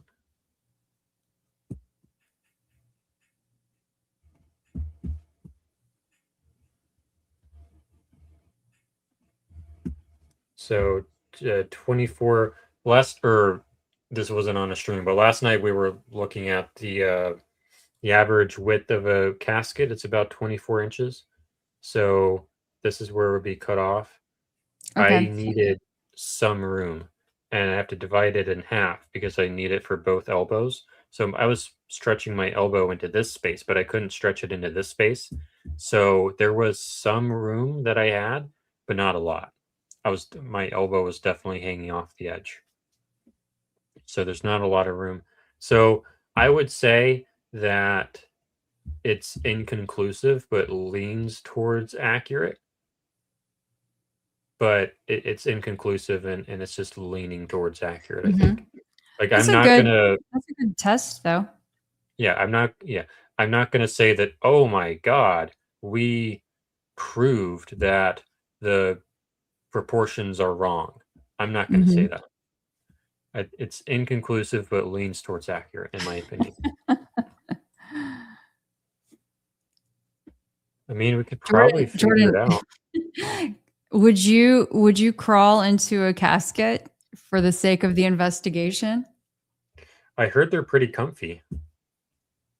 That wasn't my question. No, but there's a clip I want to pull up. Oh, you wouldn't? There's a clip I want to pull up. If I could hook it up and you could crawl into a casket just for the sake of the test. Hold on.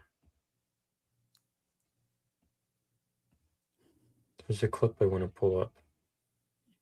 Is it bad luck? I've never heard that before. Okay. Is it what? Someone had asked if it was bad luck.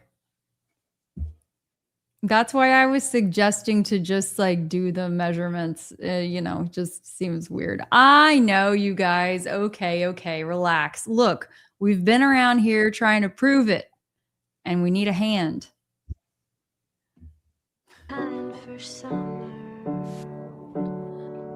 Bear with me.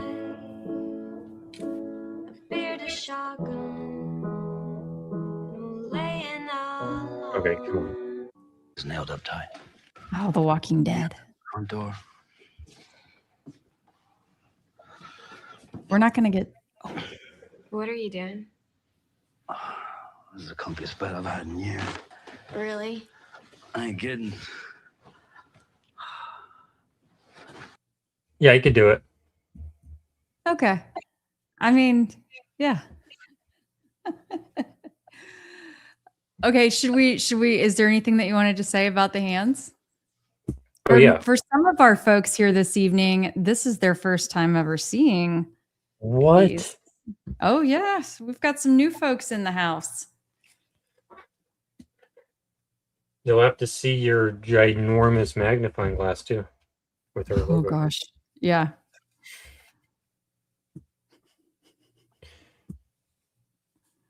So yeah, the hands look fake. They look like those hands. But the biggest problem with the hands, number one, they look fake. Number two, there might be some body proportion problems. And number three, they're too small. Because, this one moves. Erica 5'8", and then Charlie being 6, probably 3. Oh, here we go. My hand, okay. When we look at the photo of this is Erica's hand in front of, you can't see my mouse, but it's Erica's hand in front of what we think is a mannequin hand. Erica's hand is almost bigger than the mannequin hand, or than allegedly Charlie's hand. But she's 5'8", he's 6'3", 6'5". So, and they look fake. This is my hand. I'm 6'2", 6'1", and then Kelly, your hand. 5'8". Yeah. On a good day. If we were in person again, we forgot to do this when we were in DC. But if we were in person, I know. my hand is going to swallow your hand. Yeah. Why don't you put it like next to your face? Oh, yeah. Okay. Well, that's not going to work either. But yeah, because it's going to be different. My hand would swallow your hand. Oh, can you? This was good. proportions are Someone had very asked if you could palm a basketball. Yeah. Jordan. Yeah. I definitely cannot. Yeah. There's probably so, like There's probably a video of Charlie somewhere because I think he did like to play basketball, of him palming a basketball. Oh, use your phones. GCL, you are brilliant. I don't know if we have the exact same phone though. I have a 15 we don't have the exact same Pro phone. Max. Okay. But that's a good test. Let's do that. That was test. a really good idea. Because my phone is similar enough to your phone that I mistook your phone for my phone when we parted ways. So What about a pen? Oh yeah. What about a pen or something like that? Is there anything that you can think of that would be a standard size? I would pull up the Mac Mini, Didn't I but then give I'd you- probably pull something out. What have I given you? You have the CO2 pendant gun, but I don't know if you'd have that, and I don't have one on me right now. I literally just took it in the other room. But let's do phones. Okay. Okay. What phone do you have? It only has one camera? It's like the poor person version, but it's brand new. Well, this is the But Pro. my This is real the phone. Pro Max. This is my real phone. Okay. I need to like cancel that phone, but this is And this is the Pro Max, so this is a big one. yeah. Interesting. Did you not? Did you take it out of the case? I did. Yeah. Yeah. She definitely killed him. Who? Erica? I guess. I don't know. And okay, why would they have a fake mannequin or something in the casket? Number one, because he's not dead. And number two is a much more sinister reason that I don't know that we need to talk about, but there's another reason. And it would be that he died in a very different way that we probably shouldn't talk about. But we'll get there. We'll get there. We'll get there. Not today, though. Not today, Junior. Okay, so that was the first project that I did. And then remember when we were talking about you know what? I should find this video now. I should find this video because I never did find the video. I should find the video of Tyler Robinson jumping off the roof. Tyler Robinson. Can you read some comments, please? Yes. Oh, good. Double D Delaney is still here, so we can address that issue while we're revisiting the roof. And then there was also a, the question, they wanted us to pull back up the white SUV that goes through the parking lot at the same time to compare it again to the other one. Mm-hmm. Do you need more time? Nope, I got it. Okay, I'm awesome. speed. Yes, you are. Like with that other video of your live stream, you're like, oh, it'll take too long to pull up. 1, 2, 3, boom, I have it pulled up. I was massively impressed with that. That was very good.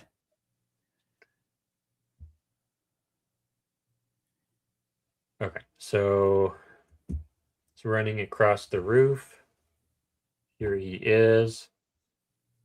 And this is the one that zooms in, I think.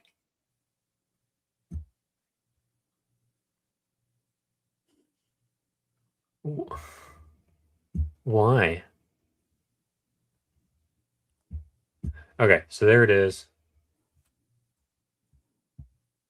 Okay. Can you zoom? Oh, wait. It's probably hard in that one to zoom into it anymore. But I mean, it's okay. Yeah, It's okay. Don't worry about it. Don't worry about it. Don't worry about it. Now you got me wondering how I can figure this out. I can figure it out. Okay. Delaney, let us know if there is something else about this. I mean, there's some kind of object there, it appears, and then it gets slung over his shoulder and then kind of hits the ground. But I mean, it looks soft to me. See, I want this in Blender. I really want it in Blender. Okay. And then I can also say that's about 8.6. No, it's actually much higher than that. I also did measurements for the roof.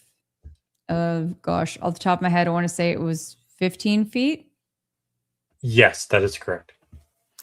So 15 feet all the way from the top. If you count the area where his feet kind of touched and where he hung there for just a moment, then what did we decide? It was more like 12 feet, It's like 11 and a half, something like 11. Mm-hmm. Okay. Yeah, sorry, it's been a while and I've got a lot of measurements out there, but yeah, something around that area. But still.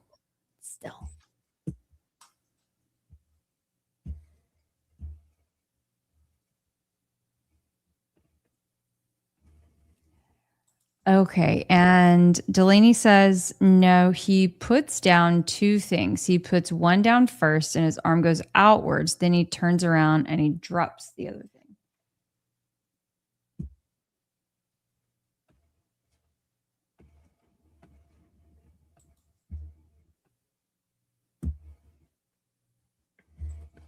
Like no one sees, nobody like sees his hand go outwards when he drops the first thing. Then he turns and he drops the towel second time. I agree that is a hard looking fall to me. Okay, we're going to investigate that here in a second. Yep. We're going to keep on going.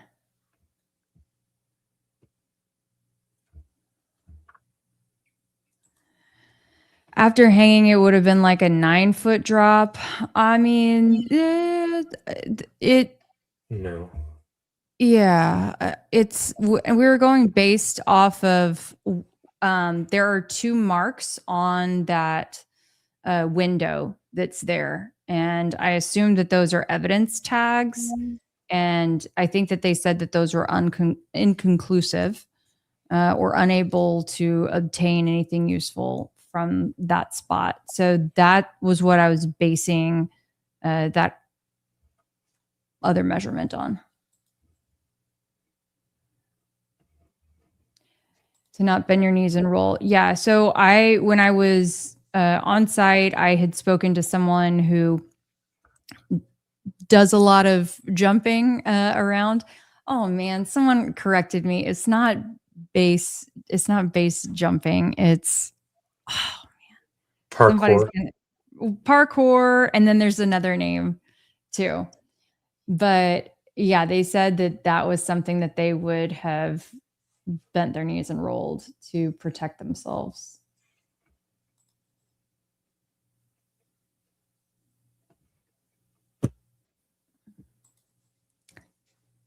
Yeah. See, guys, it's pretty far. It's on the verge of a guaranteed injury. Oh, okay, Peter, you went to a rock climbing gym today and fell 12 feet onto a mat. I hope you're okay. Tell us how you're doing. Did he get injured? Not that we ever heard. No.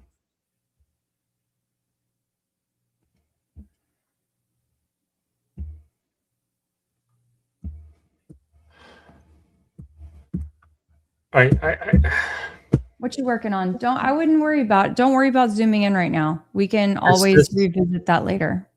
It's this thing where there's like 20 different YouTube downloader websites. And I would tell you ytdown.com. Yeah, that's what I was on. What's wrong with it? You click it and then it pulls a pop-up, click it, pop-up, click it, pop-up, click it, pop-up. YT down? Pop-up. Yeah. Oh, I don't have any.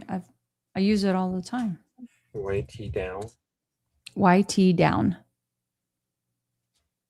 Because I use all these all the time. And like half the time I can get it to work and half the time I can't get it to work.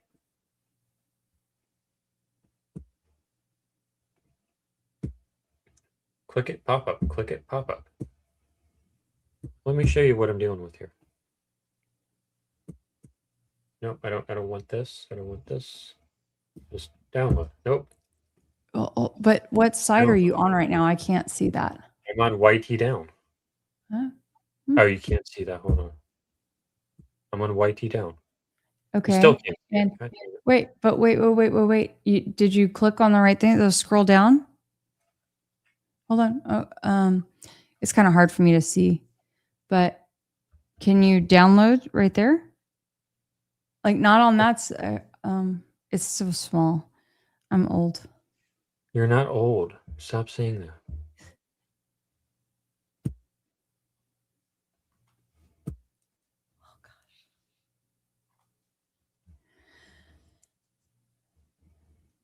I say start, and it just it does that. Then Okay. So I'll figure that I'll have to screen record it. I don't know. Like every time it is constantly like, is there one of these that actually works? Oh goodness. It's okay, Jordan. We're good. Don't sweat it. Like half the time it just works. Half the time it's just pop up after pop up after pop up after pop up after pop up after pop up, and it just doesn't work. Okay. If you paste the link in the private chat, I can give it a shot real quick. Thank you, Kelly. Mm-hmm. I just posted it. So now we'll watch my video here. We're testing whether or not I can drop from about 11 feet up, down, and then run away. I think I can do it. It's really not that high. I think it's going to be a breeze.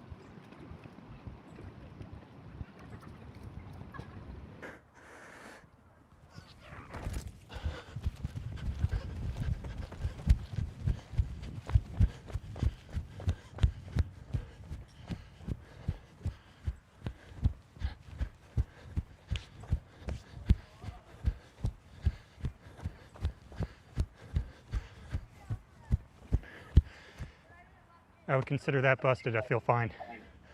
All right, back to you guys. Today we're testing. Wait, could you do it again? Because I didn't get to see any of it. Whether or not I can drop from about 11 feet up, down, and then run away. I think I can do it. It's really not that high. I think it's going to be a breeze.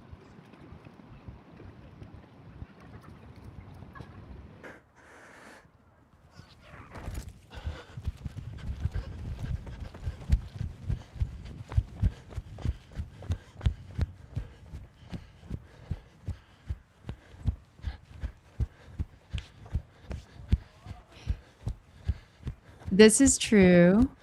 This is true. I would consider that busted. I feel fine. All right, back to you guys. Yeah. So you still have to get a lot higher. Mm-hmm. Yeah. But it was a start. It's a start. It's a start. Now you just have to like double it. Not double it. Definitely not double it. Not quite double it, but you know, I mean, you're going to have to get a little higher up them branches. A little bit higher. But it's a start. Can you text that to me? Yes, I was just thinking that's probably what you needed. See, I don't understand. Okay, can you check your downloads folder? Because I think it might have. Like, I'm wondering if it downloaded each time that you were. No, it didn't download. Wow, it did the pop up for me, but the download started immediately. Well, it didn't for me. Okay. Does your screen or you don't have Blender, so I don't. You should get Blender. I should have put Blender on it. Did I put it? I don't think I did put it on it.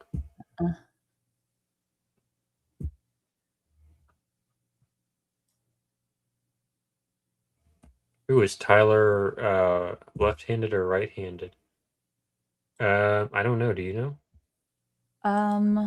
I don't think I know. But we can't assume that the person there is Tyler Robinson. But also, you know, we think that there may be a little something, speaking about like personal things with him,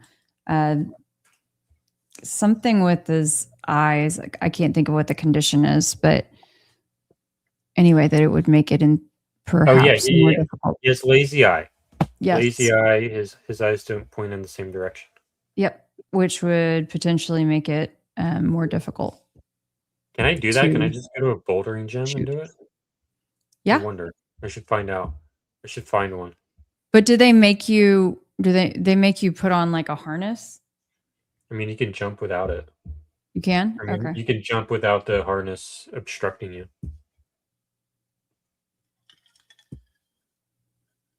I would think.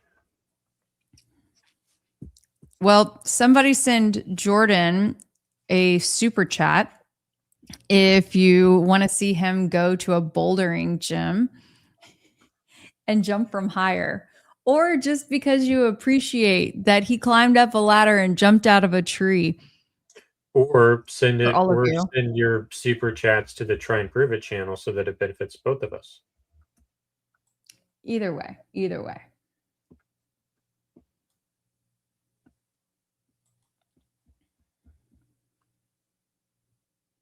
Okay, yeah, we've got some expert climbers in here. Not a bouldering gym, no harness, but there are super thick mats.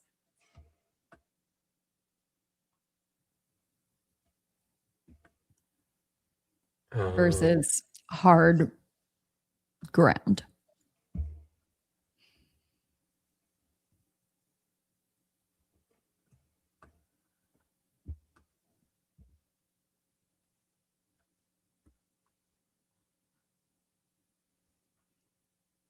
I need to fix this. I have so many windows open that I cannot breathe. Okay, you guys, he's going to make this Zoom work. You sure it's worth it, Jordan? I'm almost there. Okay. Well, thank you, Sandy, Colorado Life, for the $9.99 super sticker. We appreciate it. Thank you very, very much. Yes, we do. What? What? I just said yes, we do. Yes. I can keep going because we do have a couple of other supers. Wilson, thank you so much for the $10 super. The suspect manages to perfectly hide the rifle for his entire time on campus. So why would he need to hide it in the woods afterward? It was already hidden. That 30-06 was never on that campus. I would concur. I think at most it was stashed somewhere, maybe for someone else to pick up. But ultimately, so Tyler could get stuck with the blame and be the patsy.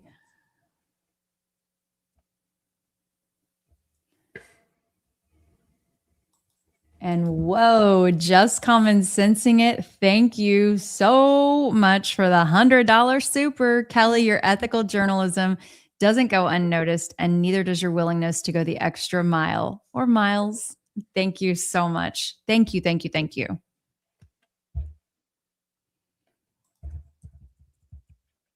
Okay, here we go.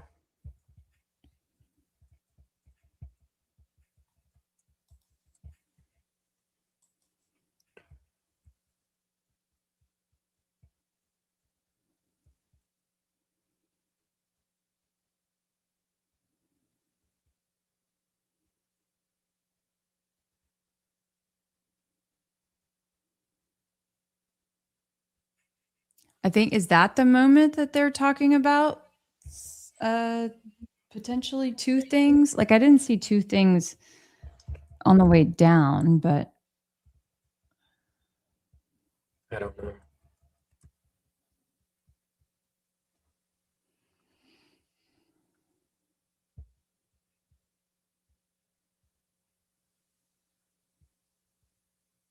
That's about the height that I fell from right there. But he had an additional.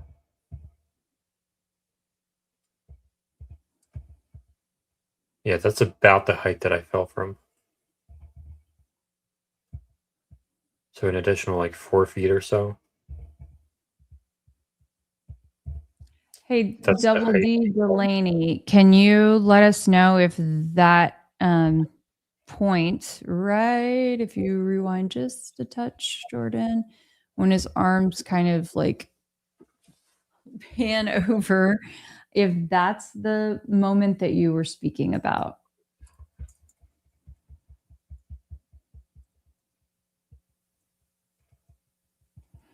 I mean, I agree. This video it looks like shady slop to me. Okay. Is that a good thing there? I don't know. She's talking about living in Colorado Springs. So if you could weigh in so that way we know that we are looking at the right thing, that would be amazing.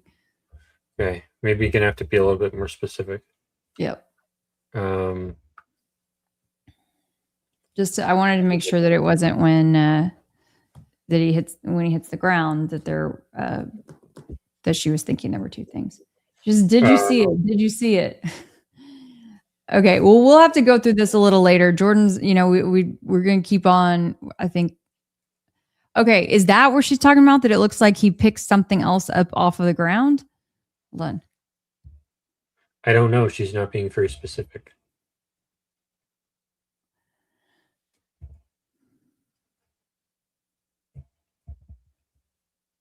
Let's see. Go back to when he gets to the edge and look toward his left side. Okay, and then Delaney said, right as he got to the edge, right as he got to the edge.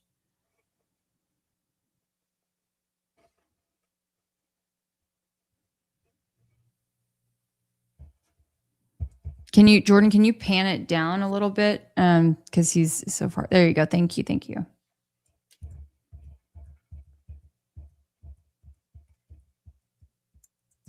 What are we looking for? She said, no, he is still standing up. As soon as he gets close to the edge, he drops something and then he turns.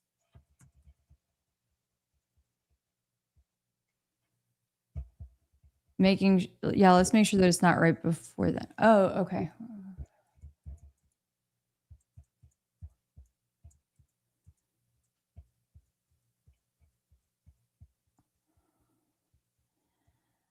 I mean, I think all this video looks so strange. Okay, at that corner, that right there. Like, what do you think that is? Snake or something. What'd you say? Like a snake? It's not a snake, but it looks like there's a snake or something there. Right.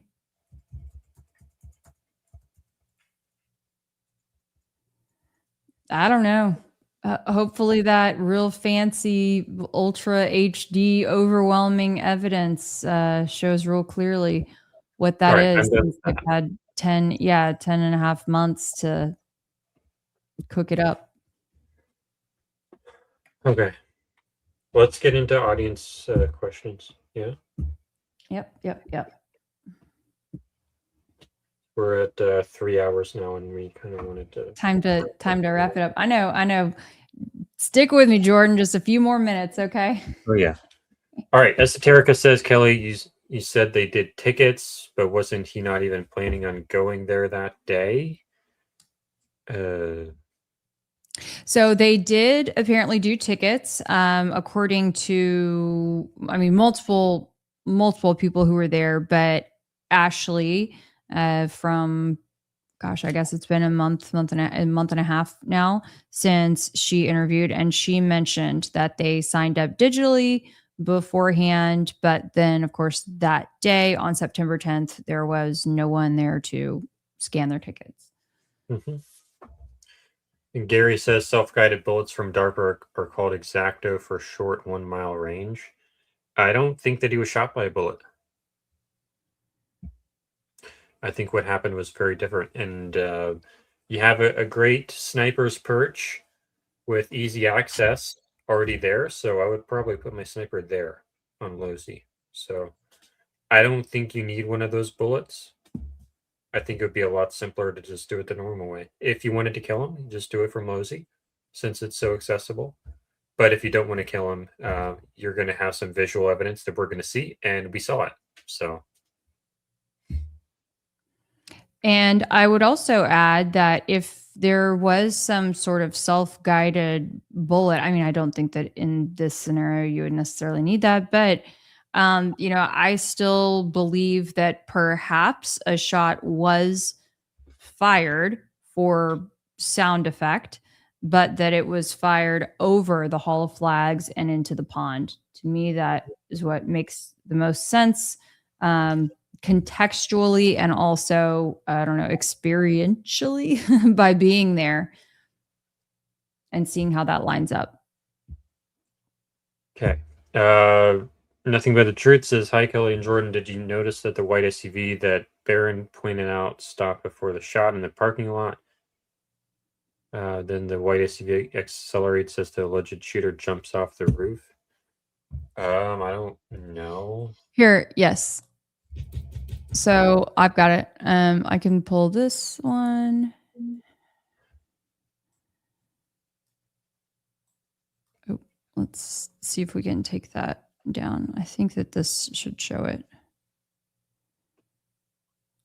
Oh, can you remove? Let's see.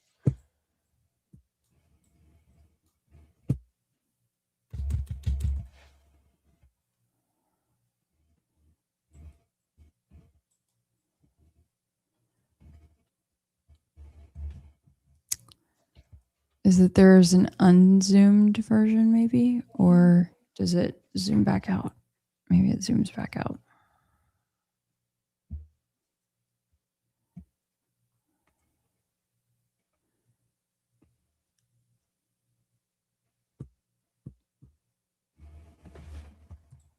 Here we go.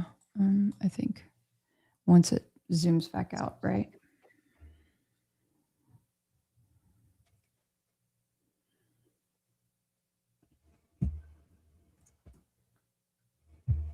Boom, there it is.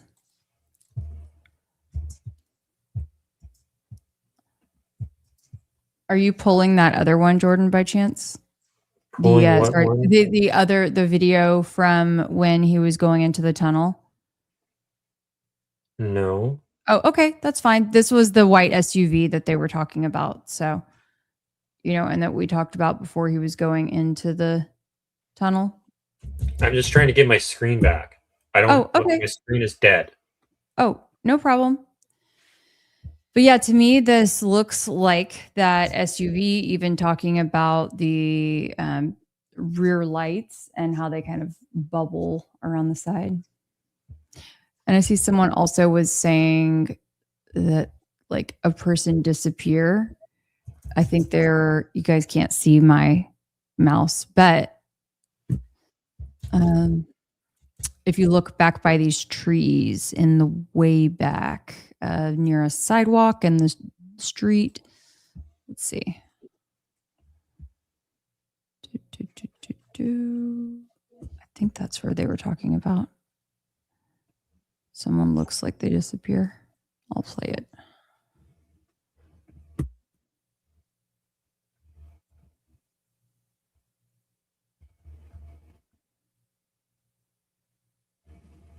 Somewhere in there, folks feel like, walking right behind the tree.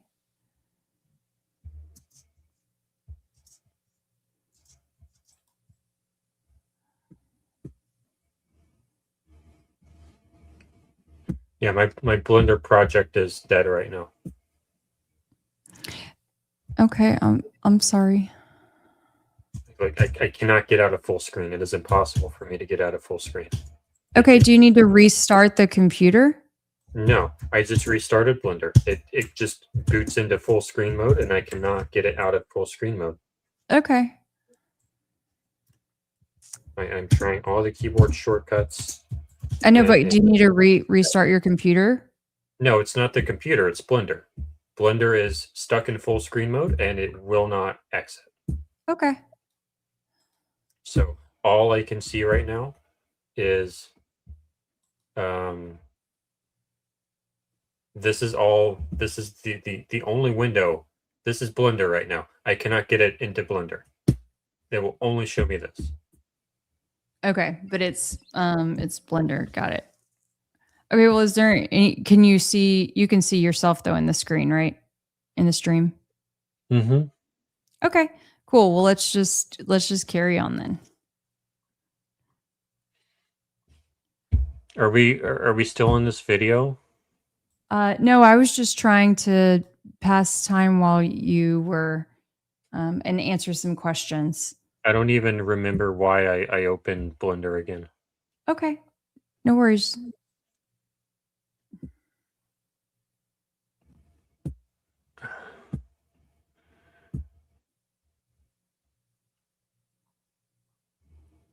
Okay, let's see here.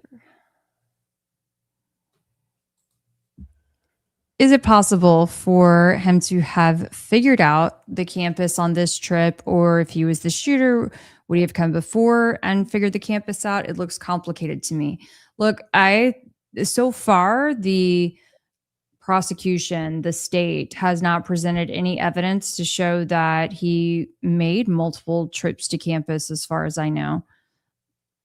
So I'm not sure. And this, let's remember, this was 3.5 hours from his home. It's not like it was a hop, skip, and a jump. So that remains to be seen. Yeah, and I think he could have done a lot of it on Google Earth with 3D buildings, but yeah, I'm not so sure because there's nothing quite like going there. Mm-hmm. And even if that were the case, then there should be a substantial amount of evidence that shows exactly how long a person has been scoping things out on the computer or whatever device, in theory. And we've heard none of that. Mm-hmm. And like with the Aurora shooting, you would definitely expect to see that. Yes. And for anyone who hasn't heard me talk about the Aurora Theater shooting and James Holmes, I'm quick to say, because I worked in television in Denver when the theater shooting happened in 2012. We actually just passed the anniversary of that because it was July 20th, 2012.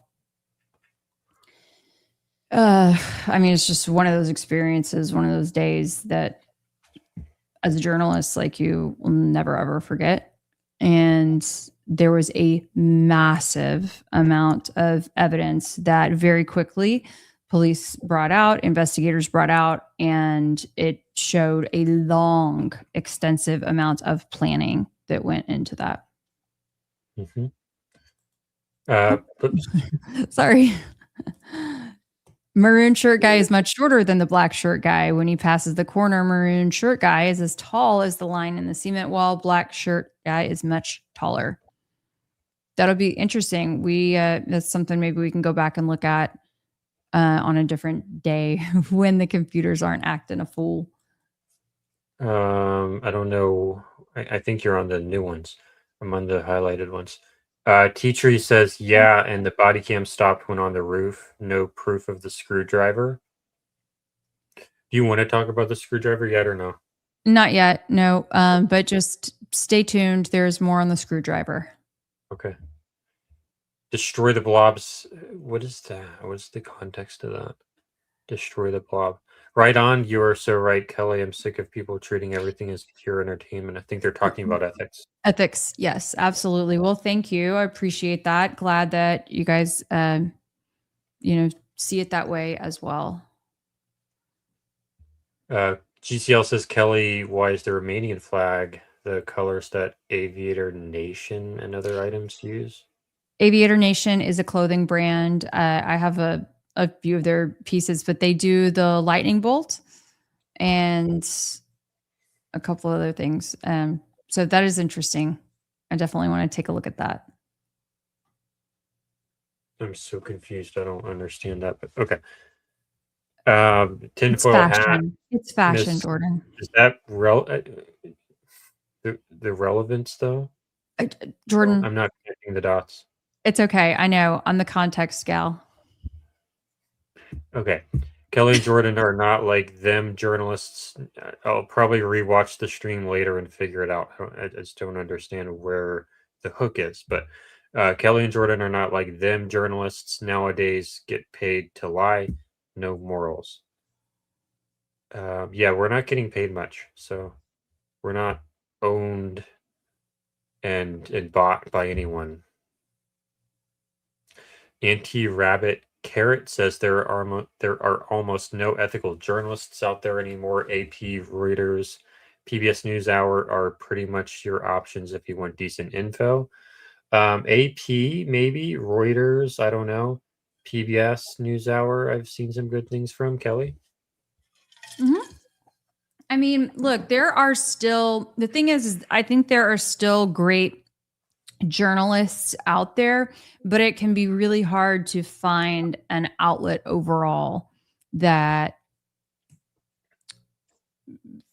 fits the bill every time. Sadly, I mean, things, even though it's been 10 years since I was working full time in television news, I could already feel it massively at that point. I mean, look, you guys, the reason why I left one of the TV stations, like one of my last jobs, was that they wanted me to essentially go into publish a story on television, half cocked. So only getting one side of the story, and said, oh, well, you can always come back and do a follow up later. No, that's how people's lives get ruined. And, when I'm an investigative reporter and I'm coming on TV or whatever platform and I'm saying, this is the story, if I'm just hitting some arbitrary deadline and not seeking more information only to fill a time slot, then I just have a big ethical problem with that. And so I left the job. Mm-hmm. And T Trees says, I have a perfect story about being a renter with this very intrusive, freaky maintenance guy who was hammering on my windows, standing in a ladder, and would not answer questions about what he was doing. Yeah. You always want to be communicative and the greater context here is professionalism, but professionalism is being communicative with the people who your work impacts. That's very important. Just common sensing it says, I'm not a journalist, but when I was in real estate school, they really focused on ethics. That's very good. And I've heard the same. I think some people were absent the days ethics were focused on and the day morals were handed out. I didn't know that they handed morals out, though. But this is a good question. Was Charlie in the gate? Everything so literally. It's a figurative comment, but yes. The morals were handed out. No. Okay, let me continue the thought then. I didn't take it literally. The day morals are not handed out, you earn them, and through pain and suffering. That's how you get morals handed out. That's what I meant. Okay. Was Charlie in the GATE program, Kelly? I believe so. Per Candace. I don't know that independently. But yours truly was also in the GATE program, although we called it GT. That's on the stream list too. We're going to get there one of these days. Someone said, or Gary says, someone said, I feel like I'm orbiting planet insanity. I say we're swimming in deceptions, but I love these two, even though I disagree. Thank you, Gary. We appreciate that. We welcome all different opinions here, agreeers and dissenters, and so glad that something that we do resonates with you. And one last comment here. Kelly should talk about news. Her voice is soothing. I agree. Thank you. Thank you. Some people give me a hard time for speaking too slow, but I try to pick my words carefully. So thank you. So I think that should do it for tonight's show. This has been great. Thank you so much, everyone, for being here. Jordan, thank you for staying up late. Yeah, I'm an hour And ahead of you. yep, for all of the work that you put into creating the timeline with Blender, I know that it is no small feat. So you guys, there is more, I would say, to the timeline still to come. It is a work in progress, and I think this is something that we can continue to build on. But that was an amazing job. So thank you, Jordan. And thank you to Kelly for driving out to I forget what the town was, some random town almost in you went to almost Oklahoma Mineola. to figure Yeah. out what's going on with full AR. So thank you to Kelly for that. You know what? And I even on the way out of town stopped at a Dairy Queen because I wanted to see if I could check out the stand. But oh yeah, we could bring that up too. Yeah, let's bring that I don't up. want to stress you out, but I mean, No, I'm not stressed out by this. I'm stressed out by other things, but not by this. Okay. Let me see if I can find it. I think I have it in my downloads. I should have it in my downloads.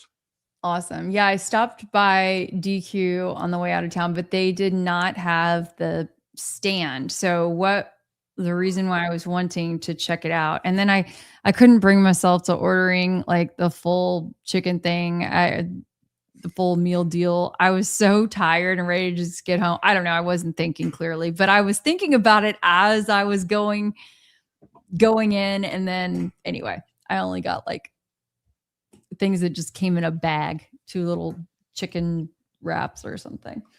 You didn't get any ice cream? No, too hard to eat and drive. I needed to get on that road.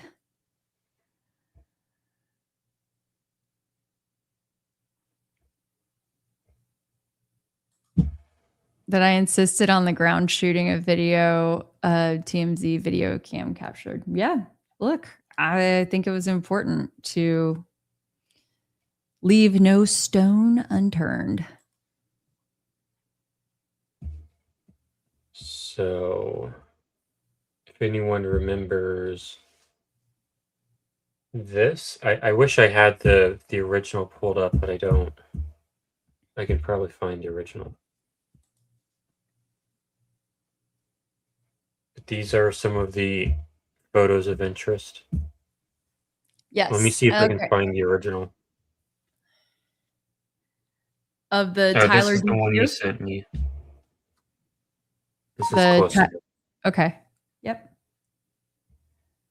This is like your screenshot, like a photograph of your screen. But this is the one that the figure, I'm not going to call it Tyler Robinson, but the person in the video were in the photo. This is what they have, and this is what I got at Dairy Queen.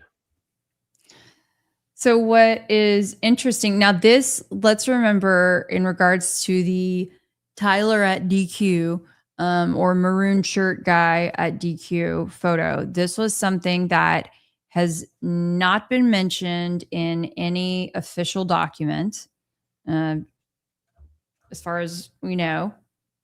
And this was something that Candace brought forth and on an episode. You know what? It might have been that same exact episode, interestingly enough, that September 18th episode. But anyway, she said that multiple people had sent her this picture. Now, if you take a closer look at the full photo, we wanted to see exactly, if as close as we could try to tell, like what the real DQ box looks like. Sometimes they change it up, but I don't know. To me, the box looks a little distorted here. The way that happy tastes good kind of like, it doesn't seem to be really connected to the box. Yeah, it does seem like it's extruded a little bit, but I don't know. It does seem a little bit extruded. And then there are some other anomalies in the overall photo, but one of the other things that we thought was like testable was looking at the stand, the base of this stand. So even though, of course, this is in Jordan's, do you want to talk about it, Jordan? Let me see if I can find the original. Okay, well, while you're doing that, I'll go ahead and mention it. So in the photo, the traditional DQ photo that Candace had shared back in September, there was a Superman, I guess coincidentally enough, Superman neck. You see a Superman poster. I don't know, kind of weird. But we noticed that it is up against the wall and you only see what I would call like half of a base.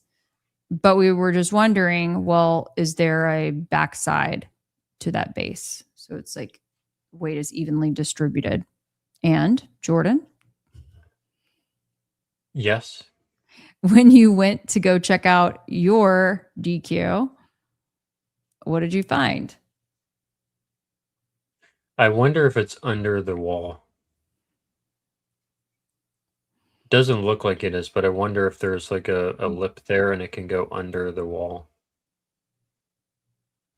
Like, is there enough of a lip that it can be under, that it can slide underneath? I mean, what would Maybe. be the purpose for building something raised like that, though? So that dirt can get under it? Well, that's what I'm saying, So that is you the can't dirt clean it? gets stuck under there and it's really hard to clean. Or so that you don't have to sweep up the dirt, you can just sweep it under the wall. Yes. So, yeah, I mean, we understand that they change out the poster, of course. It's a rotating poster stand. It's just that we wanted to really look at the base to see if we could tell that that was something that in theory, you know, might be uniform from DQ to DQ and it was worth a look. And so to us, this looks different. But if we're just looking at that person who is supposed to be Tyler, I think as many of you are saying in the chat, the guy looks different. I mean, yeah, for the rats to live in. Yeah, that doesn't look like Tyler to me. It just doesn't. It doesn't look like Tyler to me either. It looks like someone who could have been there, you know, with a maroon shirt that day and was maybe a dupe. But okay, you guys, it has been a long stream. Jordan, thank you so much again for holding strong with us, and thank you all, Kelly, for always being here. All right. Good night, everyone. Bye.